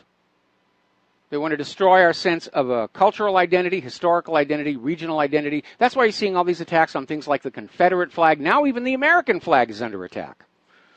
Oh, it's racist. It's triggering for all those refugees. Well, if they don't want to look at the American flag, maybe they shouldn't come to America, would be my response to that. So, and as I said before, they even want us confused over what bathroom we're supposed to go to. So apparently over in the fashion world, there's a designer, Tom Brown, and he has just debuted his latest fashion line for men. He had a runway show and everything with all these male models, and he has them dressed in dresses and 8-inch high heels. And he's out there saying gender fluidity is the new fashion trend. If you think you're just a man or just a woman, well, you're being unfashionable. If you want to be fashionable, then you just have to be somewhere in that gray zone in between. It's ridiculous. It really is ridiculous, but that's how hard they're pushing that. They want a human race with no clear idea of who they are, so the government and the media can say, this is who you are this week. And this is what you want to do. And this is who you like and who you hate. Now, a political science professor in Pennsylvania has been running a study on Generation Z, the generation that's following on the millennials. And he is sounding a warning to Democratic strategists, because the Democratic strategists have a certain model for the millennials, the liberal snowflakes that we saw surrounding Hillary and rioting after she lost the election. But this professor is saying the next generation, Generation Z, are not like that at all. Apparently we're seeing a sort of a social pushback, where apparently the young people are looking at the liberal snowflakes and they're just turning away from them in disgust. And so Jeff Brower, and he's a professor at Keystone College, is gathering all this data. And he says the next generation of college students are going to be very, very different from those currently dominating campus culture. And basically saying that Generation Z are not going to be liberal Democrats. They're going to be much more like moderate Republicans. And that, of course, is good for the GOP. And not so good for the cult of her Hillaryness. Now, as you know, I've had concerns about Uber. It's supposed to be this hugely successful company. It's valued very highly, but it's losing money like crazy. It's driving regular, certified, bonded taxi cab companies out of business. And there is another aspect of it you should keep in mind. Over in the Independent, they're reporting on this Uber driver who would make it his business to basically wait outside London bars for drunk women to call for a ride home when they couldn't drive. And apparently he would attack these women. And he's been sent to jail for 12 years. And he was literally out there just looking for these women, targets of opportunity. Man's name is Jahir Hussein. And he was operating in the Shoreditch area in the east of the capital. And the problem is that we live in a society that has lost all moral compasses. And so anything that one person comes up with that might be of a benefit is quickly turned to another form of criminal behavior by others. A good example would be Craigslist, where everybody's out there saying, go to Craigslist, you can buy a great car there and everything. And then I do a little research, and I find there's a lot of criminals who are using Craigslist. They'll put up an ad, car, have to leave the island, car for sale, great condition, New Year's desperation sale, $2,000 cash only. And then you show up, and they rob you of the cash, and they're gone. And unfortunately, it does happen a lot. And with our police really busy writing those very profitable traffic citations to the tourists, doesn't look to be correctable anytime soon here. There's been another WikiLeaks release from the HiRise project of the CIA. HiRise is an Android application, and it masquerades as a tide monitor for those of you who are sailing or fishing. And what it does, it literally sets up a network from device to device to device to allow spy information from your Android to reach the various CIA listening posts. If you're out of range, it literally does a peer-to-peer. Now, I have a point I want to make. The United States government is using our devices to spy on us. They're using up our compute cycles, our memory, our bandwidth, our electricity. The very last part of that Fifth Amendment says the government cannot take our property for their use without just compensation. The U.S. government is literally stealing millions and millions of dollars of compute cycles, memory space. I think it's time for a class action lawsuit. But of course, again, the government isn't following the Constitution. If they were following that Fourth Amendment, they wouldn't even be in our devices without a warrant based on probable cause. We're going to do a shout out now to our on-air affiliates who are rejoining the network, and we are going to take a phone call from Mike in Brazil. Aloha, Mike. Welcome to the show. What's on your mind? Hi, Mike. I haven't been calling for a while. I had a big problem with my dental surgery, but anyway, I feel a little better. I hope you can understand what I'm saying. But I understand anyway, you just fine. I said okay. I understand. I was going to make a couple of comments about Mike Pence. First of all, actually, it's a question. Who picked Mike Pence as VP, as a running mate? I think that was basically some deal-making within the Democratic National Committee. Well, from where I stand, I think Mike Pence is a Trojan horse. I never liked the guy. There is something about this guy I don't like. And I never liked him from day one when I saw him on television. And it looks like what they're trying to do, they're trying to get rid of Trump and put Pence in power, which actually the policy is going to reverse completely, okay? Mm-hmm. And secondly, isn't that a little strange that all the television networks, the corporate media is attacking Donald Trump with not a word about Mike Pence? They're attacking even Trump's family, his wife, his boy. You know, it's amazing that not a word about Mike Pence, although he's part of the administration.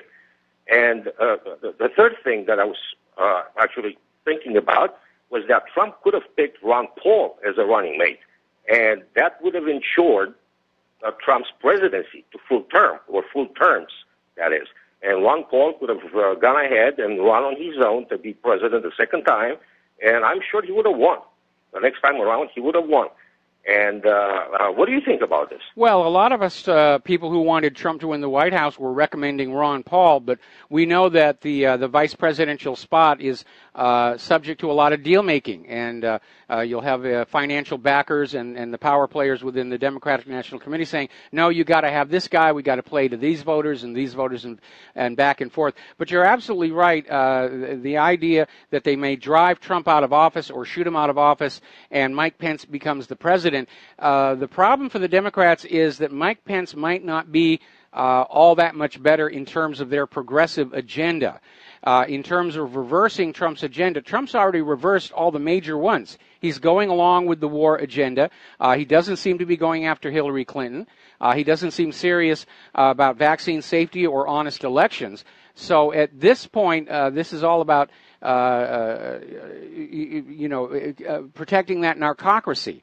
Because Trump is still a wild card. He's cooperating now. He's going along with it now. He's successfully corralled, but he could try and break out, and that would be a major issue. What amazes me are all the Democrats who think that there is still some magic mechanism out there by which they can get Trump out of the White House and Hillary in, and it's just not going to happen. And as I mentioned earlier in the show, they're already running polls about Hillary running in 2020.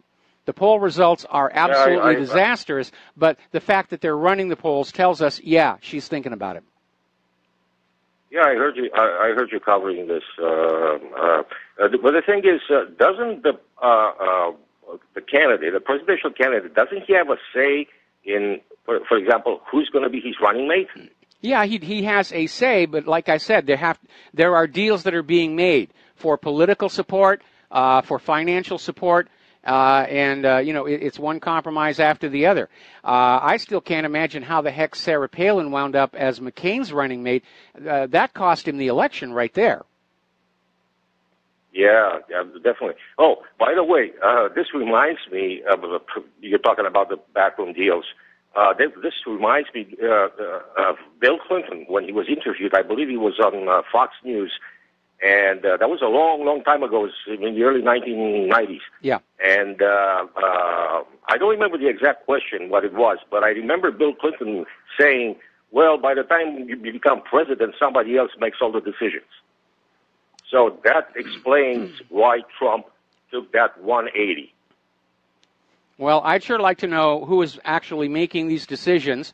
Certainly it's nobody that we ever voted for, and that's another reason why we have to understand the United States as we think it is, as we're taught it is in the school, television and movies, certainly as it appeared to be when I was very, very young. That nation is now gone, and we're living under a fascist economic dictatorship.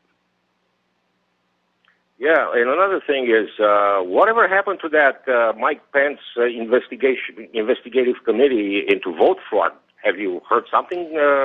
Yeah, they're actually still out there working on that one, and I think Mike Pence, knowing that he and Trump were facing massive election fraud, he might be motivated to actually do something about it. The last we heard, though, is that many states are refusing to turn over their voting data to this committee, which tells us right then and there they've got something to hide. And we're looking. No, I was going to say that. I think there are like 14 states they refuse to turn over the voter data. Yes, and one of them, something like that. But another thing is everybody refers to this adversarial party as the Democratic Party. Well, I got news for people, because this is not the Democratic Party. This is a neo-Bolshevik party, because, Mike, just look at the agenda. Look at the laws, the bills they propose. It's basically right out of Stalin's playbook. This is basically a Stalinist organization. The methodology they employ, the strategies and the lies, the never-ending stream of lies, and this is basically a neo-Bolshevik party, Mike. This is not a Democratic Party. I remember Jimmy Carter was I like the guy. He was very naive, but I like the guy. He was a Democrat in the true sense of the word. But these people today, in 2017, these people are Bolsheviks. Believe me, they are Bolsheviks. I look at their agenda, I look at the bills they're proposing, and they're ever more restrictive. They're trying to turn the United States into the most oppressive totalitarian system that probably even Stalin would blush. Well, they can hardly call themselves Democratic anymore with this attitude that's come out of the Democratic National Committee that what the Democratic voters want for a candidate really doesn't matter anymore. It's up to them. And right now, the DNC is defending themselves against a lawsuit on behalf of Bernie Sanders' donors simply by saying it really isn't up to you. And if that were true, then why even have primaries? So obviously there was an illusion and a fraud there. But when the DNC ignores their own Democratic rank-and-file voters, they cannot call themselves Democrats anymore. Yeah, one last point I'm trying to make, and I'll let you go. I heard you talking about Luis Ignacio Lula da Silva. And the guy is very controversial. Okay, he's got some positive parts, some negative parts. But to make a long story short, you know what this guy did a few years back? He mandated throughout the country, throughout Brazil, which is a very big country.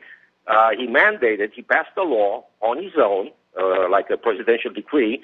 And actually mandated that everybody in the country change the AC outlets because the format of the plugs, right? Yes. They are exactly like in the United States, you know. And everybody had to scramble to buy these new outlets. The guy made billions. He was tied to this company which was making these particular AC outlets. And this brings me to the indictment that he got sentenced to 10 years in jail. I don't know if he's going to serve 1 hour in jail. I don't know about that, but at least it's good because he got indicted. He got charged, sentenced. But anyway, this is among 6 other charges, which he hasn't been tried yet. Okay, so keep that in mind. Okay. This is not the last of Lula. All right, well, thank you for the update. I was unaware of the mandated change to AC sockets. I can't even understand why they would do something like that, what the rationale for changing the sockets was. Is Brazil a one? It was a racket, Mike. I have a question. It was a racket. I have a question. Is Brazil a 110 or a 220 volt standard? Both. In my house, I have 2 outlets for 220, and the rest of them are 110. Okay, my washing machine works on 220. Okay, but the ones that were being changed were 110 outlets. All of them. The same format. The only difference is the voltage. Okay. You know that plastic thing that goes into the wall? You know, it's called the AC outlet? Yes. Yeah, now it's a 3-pronged, well, it used to be a 3-pronged outlet like before, except that the design is different. So you have no way, because all the cell phones, everything, that television sets, they all come with a new format. So you have to change the AC outlets, or otherwise you won't be able to use your computer, you won't be able to use your wash machine, you won't be able to use any of the appliances. Okay. The only thing that made any sense was the possibility of taking a plug that would go into a 110 outlet and somehow it could go into a 220 outlet, and I would obviously say that there needs to be something done about that. Anyway, Mike, I need to let you go. We got callers waiting on the line. I need to give them their time. Greg in Washington State. Thank you, Michael. Mike. Okay, Greg in Washington State. Aloha. I'm probably going to have to take you through the next commercial break. What's on your mind? Yeah, hi, Mike. Hey, I like these foreign callers you get. But anyway, I wanted to comment about all those Korean videos on your website. I watched all of those and several more, and it pretty much reinforced what I already suspected about Korea. A fairly modern country. Yeah, it's Big Brother, no doubt about it, and I wouldn't really want to live there. But, you know, they're not the crazies. I mean, there's no Korean crisis. It's, of course, all just fabricated. Yes. And the other thing I want to mention is assassinations. You know, I found a great article, Why Can't We Make a Paradise on Earth?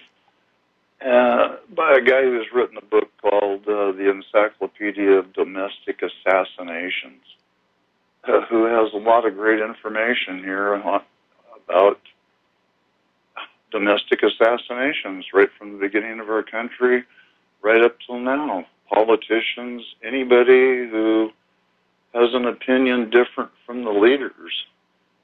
And this guy's got statistics, and individual examples. I mean, one of them, he quote, how they'll destroy any one person, by humiliation, maligning, smears, harassment, career wrecking. Incarceration. Pardon? Career wrecking. Been there, done that. Didn't buy the T-shirt. I couldn't understand what you said. I said career wrecking. Oh, yes, yeah. Yeah, he specifically pointed out Charlie Sheen. Yeah, that was a good example there. Anyway, listen, Greg, we got to take a 3-minute break for commercials. Don't hang up. I'm going to come right back to you after these few words. Aloha, America. Welcome back to our show. We're talking with Greg in Washington State. We're talking about assassinations and other ways in which the powerful elite get rid of inconvenient people, people who don't agree with them, people who've got incriminating evidence on them, so forth and so on. Was there anything you wanted to add to that? Well, Mike, yeah. I mean, this is no surprise to anybody, I don't think, assassinations. And all the talk about everything to do, and you suggested a Soviet-style collapse, which could happen. Mm-hmm. I'm just not very sure that that's going to help the people. It didn't help the Russians for a long time. No, and of course the oligarchs just Putin didn't buy everything up. Well, no, Putin kicked most of the oligarchs out. That's another reason why he's on the U.S. government's special high-interest targets list. There was a tough period for the Russian people after the collapse of the Soviet Union, but overall, their lives today are far better than they were prior to the collapse of the Soviet Union. And I think the same thing is likely to happen here in the United States. Well, it could if we had a guy like Putin, not that he's any saint, but who knows who would come to power? I mean, the owners are still going to be around. They're still going to have the money. The reason I mention assassination is, hey, I'm morally opposed to killing. But when you're in a battle for your society, for your life, you got to cut the heads off of the snakes. Yeah, but there are more heads behind the snakes. I mean, it's a systemic problem, and the reason I don't go along with all this talk about assassinating somebody is because it is a systemic problem. It's not just one person. It's the system as a whole, and the system has to come down, and there's only two ways it's going to come down. One is an armed revolution, which I'm adamantly against, and the other is sit back and let it tear itself to pieces, which it's in the process of doing right now. Okay? Yes. Well, yeah. Yeah. All right. Well, Greg. The other thing to do is seize all the wealth of all the rich people. I mean, everybody. Governments, corporations, all the rich, throw them in jail. I mean, yeah, I know that's a fantasy. Well, that's what an armed revolution does. That's what an armed revolt will do. Anyway, Greg, I got a bunch of callers waiting on the line. We're running out of time on this show, so I'm going to let you go. Thank you very much. Right. We're going to switch to Lenny in Los Angeles. And Lenny, I may have to take you through the next commercial break. What's on your mind? You were speaking about Orban a minute ago from Hungary and how he was saying that George Soros and his ilk are behind all the illegal immigration that's coming in to flood Europe. And you're right, the agenda is to totally miscegenate and wipe out the white race. Now, a lot of people don't want to hear me say that, but it's the truth, okay? But they're up against something. Austria now is holding snap elections, okay? Poland is saying to the EU, we don't want this. Okay, and I think that every country should have a right to say who they want and who they want, or like you would say, who they fit in and out of their country. Okay, but the point being is that you and I agree they are hoping to use the peoples as weapon systems against one another because the money has run out. Okay, and they don't want the people, the indigenous people, waking up in these countries and realizing who really did this to them, and all the people, no matter what country it is, are going to have the same thing in common. The money changers took the money and ran. Yes. Okay, but the money changers are now running out of time because they can't because the countries are waking up. The European countries are waking up, and they're realizing, wait a minute, this is designed to dilute us and keep us all against one another. And then at the same time, the money changers who have stolen the money and are looking to hide, you know, this is all by design. Now, let me just go to something that happened. I don't know if you heard about the University of Texas student, black student, who went to Greece with his white friends and got chased down and beat to death last Friday. No, I didn't get that one. Okay. Yeah, he got chased down. It's on camera. I mean, you know, I'll try and send it to you, but it's on camera. And he got chased. He was in a club, minding his own business with his white friend and a bunch of Serbs in Greece. You know, just looked at him as being one of the Arab or African immigrants, chased him down and beat him. Now, this is just... Okay, Lenny, I'm going to have to put you on hold. Don't hang up. We're going to take 4 minutes worth of commercials, then we're going to come right back to you. And aloha, America. Welcome back to our show here. We're talking with Lenny in Los Angeles. We're talking about the New World Order and its obvious stumbles. Again, we have all these billionaires around the world, and they'll get together at their parties, and they'll hoist a glass of scotch and just say, boy, wouldn't it be nice if we could do this? Oh, let's give it a shot and see what's going to go on. And as they say, the road to hell is lined with good intentions and paved with sloppy analysis. So, Lenny, what else do you have to share with us? Well, you know, I pretty much said it, and what I'm saying is that, you know, they have this plan. Yeah, I'm not saying it was paid. Their role was paid in good intention, because look at everything they've done. It's bad. Yes. Okay, so I don't see any good intent with that. Okay, and what I do understand about the very nature of these, I'm just going to call them what they are, things. Okay. Is that they just have a tendency to want to just be mischievous. And it's just their very nature to want to be this way. And, you know, it's like you and I, we want to have families. We want to have children. We love to see kids having fun and growing up and being kids and being what they were supposed to grow up to be. But they just love killing people for nothing. Just over greed. And here's the thing, like I said, they're running out of time. They didn't expect the Orbans or the Austrians or Putin to stand up. Okay, when Trump went over and spoke in Poland last week, that was a double-edged sword there. Okay, he was speaking to the people in Poland. He was speaking to the other people in Europe, telling them, wake up before it's too late. And look, I'm all for this. I'm all for every person, you know, having their own right in nature to be what God made them to be. That's all I'm saying. But to the money changers who think that you had this plan to get the money and get the people fighting so you could get away, I hope you built a spaceship to get off the planet, because I think everybody pretty much knows what planet Kaonohi is now. All right, well, Lenny, thank you very much for all that information. We're going to let you go here. We've got James in Charlotte, North Carolina. James, thank you for being as patient as you have been while waiting to get on the air. What's on your mind today? Okay, yeah, good afternoon, Mike. Just a couple of things. Let me mention one little thing before I get on to the main point. You were talking about how choice of vice president is usually done after a lot of deal making, and I don't know if you recall how shocked everyone was back in the Reagan convention in 1980 when they announced that George Bush was going to be the vice presidential running mate, that the guy that nobody wanted. Yes. And I don't know if anybody has ever really dug into that to find out just who applied the leverage to get him on the ticket and how it was done. But he was the de facto president for most of Reagan's 2 terms.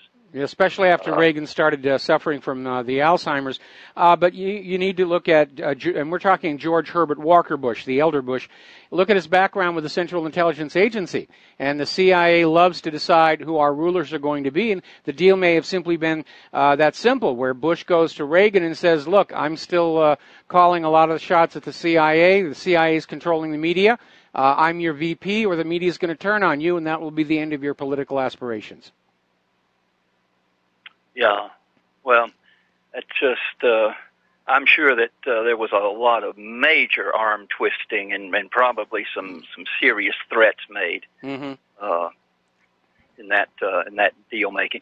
But I wanted to talk about this commission on election integrity that Trump has set up, and that I've read a couple of articles about it, and next to the Russian collusion, that is the thing that the media likes to attack most. They say, well, all the experts say that there's just very little, if any, election fraud. I mean, there's just no evidence at all anywhere of anything fraudulent in the election. Well, that's because the corporate media is part of the problem. I mean, most people are very surprised to find out our national elections are not counted by either a citizens group or any branch of the government. They are counted by a privately owned company that goes generally by the name Voters News Service, and it is owned by those TV news networks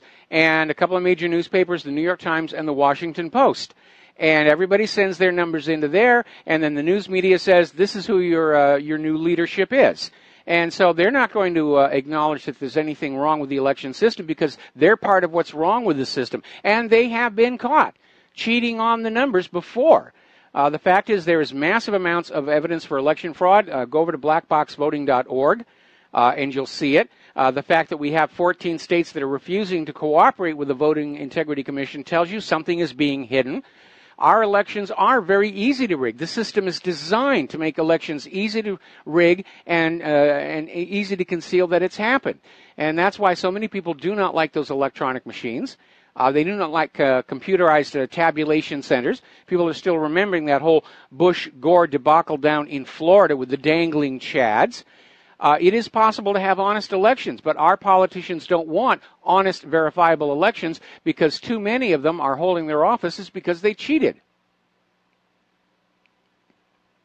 Yeah, you're absolutely right. I hope that they can find some way, some means of leverage to get the states to comply. I think that this commission is definitely one of the better things that President Trump has done, and I hope it bears at least some success.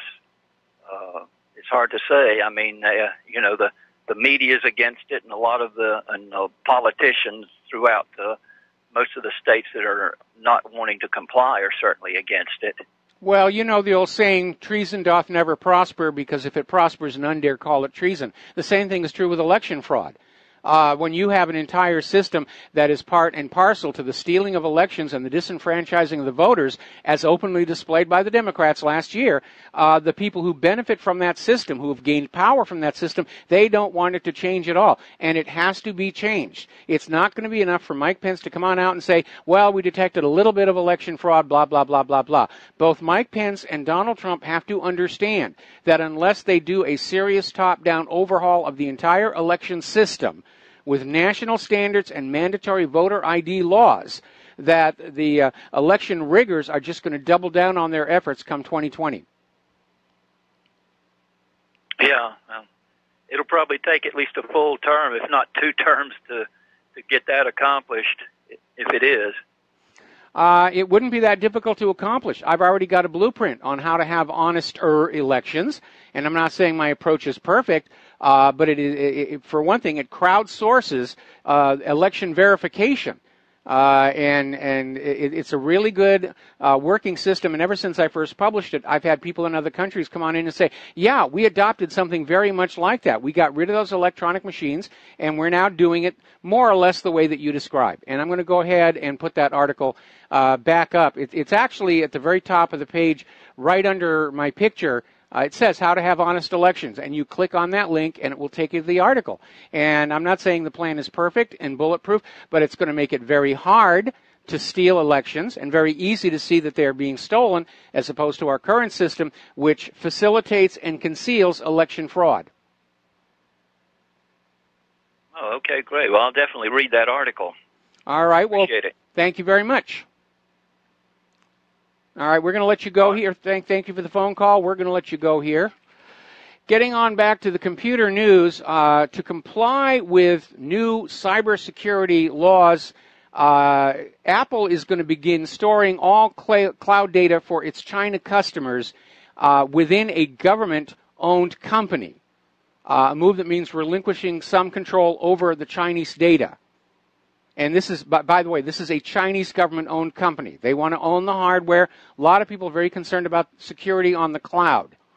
And again, the fact that we're being forced onto the cloud so hard tells you there's something going on. They're trying to drag us back to the mindset of the 1970s where the computers are giant mainframes owned by corporations and controlled by the government, and your personal electronic device is merely a terminal.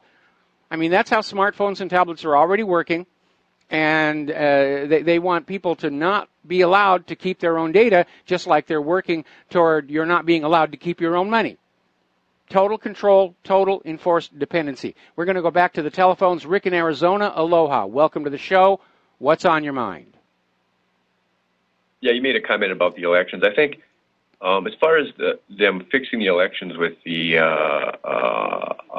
die bowl machines is maybe a fallacy. I mean, they just give you the people that you're going to vote for. It's like it was Hillary and Trump. Trump's not much different than Hillary. I mean, if you take a look at what's been going on, I don't see where, I mean, if you take a look at what's happening, Hillary could have been doing the same thing, except for maybe something around the edges. And that one caller back about he wanted a piece of the pie. I think it's time that we start looking into getting some of the national resources that are being gobbled up by these corporations to pay for national health insurance and take a lot of the expense and the expense is killer, and let people have better lives to live. It's time. The time's up. They've made enough money off of gouging us for the last 40 years. It's time we start throwing that into the debate, and that's all I got to say, Mike. Thanks for taking my call. Let me take your 2 points. First of all, on your last one, the problem is money junkies cannot feel that they are rich unless they look around and see everybody else is poor. So the idea of allowing some of that money to flow back so that we can have better lifestyles, it is something that is against their religious beliefs, if you will. Now, with regard to election... With regard to, and please don't curse on this radio, we have on-air broadcasters who can be hit with a fine. With regard to election fraud, it does exist, and there's a lot of it. And again, I refer you to blackboxvoting.org, which is run by Bev Harris. And Bev Harris featured very heavily in the HBO documentary, Hacking Democracy, which demonstrated how easy it is to change the results on the elections. And I don't care who is cheating who. If cheating is going on, it discredits the election and the results. And my philosophy on this is if a government cannot prove beyond all doubt the accuracy, honesty, and fairness of the elections by which they claim authority over the people, then the people are they're not obligated to obey that government's dictates, to pay its bills, and certainly not to sacrifice life and limb of our children in these foreign wars of conquest. And that is why election integrity is so important. It isn't a question of who's better or who's worse. The question is we, the people, need to be put back in control of who gets to sit in those high offices. And we've lost control. Last year, we succeeded in regaining it. Trump, for all of his failings, was put into the White House over massive election fraud and media manipulation. And that's a victory for the ordinary American people, and we need to hang on to that. Well, okay, I would just say, I think we should start debating, concentrating our efforts on making life better for people in this country by nationalizing the national resources that have been used up by people for the last. It's just family nepotism. This is families that own this stuff. It's time that we get a little relief.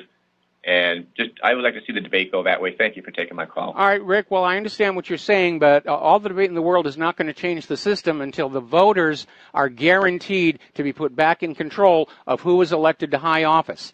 And it's a big issue. The numbers that have come on out from some of these voting integrity watchdog groups are showing us the election fraud problem is huge. It is nationwide. And Hillary was relying on it to win the White House. That's why she wasn't going on out and doing a lot of these rallies and stuff. She didn't feel that she needed to. She had the media on her side. She had the vote riggers on her side. But the American people just voted for Trump overwhelmingly. And election fraud cannot reverse a landslide. And that's really what it comes on down to. All righty, we're going to let that go here. Now, getting on back to the world of computers. over at BBC, they're reporting on this U.S. scientists managed to encode an animated GIF, just 5 frames of a horse galloping, into the DNA of a bacteria using the CRISPR tool. And it sounds like an amazing accomplishment, and it is. My concern is when you start assembling DNA to encode digital data, how do you guard against accidentally creating a strand of DNA that might have adverse effects if it goes into the wild? Human genes are not always complete. You have fragments of DNA that are floating around, such as prions. There's a risk here that is not being dealt with. Now, one of the risks is the fact that CRISPR is known to not only affect the section of DNA being worked on, but it produces unwanted side effects. So now the CRISPR-Cas9 gene editing system, they claim they have added special proteins to protect the rest of the DNA strand from being accidentally edited. In effect, a kill switch for the unwanted side effects. At least that's what they're claiming. But again, I cannot stress how dangerous it is playing with the very code of life, especially for something as silly as a galloping horse GIF. How do you know you're not accidentally creating something in that DNA that, if it were to merge with the bacteria, could turn it into something very, very lethal? Something impossible to stop, an extinction-level event. There's clearly a danger there. When you look at some of the things that have happened with GMO already, unwanted, unexpected side effects. Remember the Morgellons disease? The doctors and media said, oh, it's just in their head, where these fibers were growing out of people's skin. And where it was all happening were where they had these early experimental GMO plots growing. And somebody got some of these fibers that were growing out of people's arms and analyzed them, and they found plant DNA. We may have already had our first GMO accident out there, and like everything else, it's being hushed up to protect corporate profits. Now, apparently, in the case of Naperville Smart Meter Awareness versus the City of Naperville, the courts have ruled that searches of your life using your smart meters are reasonable. In other words, if somebody wants to know what you're doing in your house, it is reasonable for them to have access to your smart meter and just look at what appliances you're turning on or turning off. The justification for it is people who are growing marijuana in their basement, their electricity usage on their basement lights is going to be much higher than for the other normal living areas. Therefore, there is something going on there. But again, as a tool to simply spy on law-abiding citizens and monitor them, again, clear Fourth Amendment violation, in my opinion. Going to take a break for commercials. Back with the last segment of our program after these few words. And aloha, America. Welcome back to our show. Last segment of this program here. And the U.S. government, General Services Administration, has now deleted Russia's cybersecurity firm Kaspersky from 2 lists of government contractors, citing a need to ensure integrity and security. Now, Kaspersky offered to let the source code for the product be inspected. They were still kicked off, and Kaspersky says his company is the victim of politics, and yes, that's exactly what's going on. They got to demonize everything connected with Russia, and I'll tell you, I would trust Kaspersky long ahead of any security products produced right here in the United States of America because of all the backdooring that we know is going on from the U.S. government. The courts have once again ruled that citizenry has a right to record police officers out in public doing their job on the taxpayer dollar. Police departments and police officers are trying to say, no, you don't.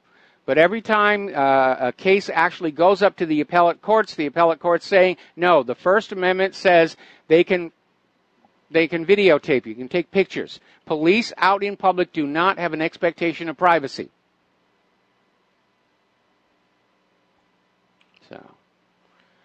Now, Al Gore is out there. He's down at that Australian climate summit. They're trying to bring back human-caused global warming. And Al Gore is scraping the bottom of the barrel for illusions. He's comparing the fight against human-caused global warming to the fight against slavery, the fight for gay rights, the fight against apartheid. It's really kind of nonsense, but that's what he's trying to do. And I think a lot of it has to do with the fact that he's got another movie coming out, The Inconvenient Sequel, which I certainly have no intentions of seeing. Now, John Coleman is an award-winning meteorologist. He's the founder of the Weather Channel. He's won Broadcast Meteorologist of the Year, and he's out there continuing to say there is no global warming, human-caused or otherwise. We're going into a cooling trend because of the Maunder minimum, or the super minimum, which is going to be happening over the next 3 or 4 years. But that's not stopping a bunch of scientists from saying they're going to actually try an experiment of expelling aerosols into the atmosphere to reflect sunlight, to halt global warming. These are people from Harvard. And they're going to do a small initial experiment, and if it's deemed a success, they're going to be given billions of dollars to basically do this to the entire planet and play God with the atmosphere. And what could possibly go wrong? Now remember, it's come on out that carbon dioxide is not in fact acting as a greenhouse gas while it's in the atmosphere. NASA came on out and admitted it does act as a coolant. They don't really know enough about what's going on in that atmosphere. We don't know what aerosols they're planning on using, unless they are very reflective, an albedo of 1.0. They're actually going to cause more warming by absorbing more sunlight. And if they start reflecting a lot of sunlight back out into space, it's going to adversely affect crops on this planet. Very reckless to do. There's the music. Time for me to get out of here, get something done with the rest of the day.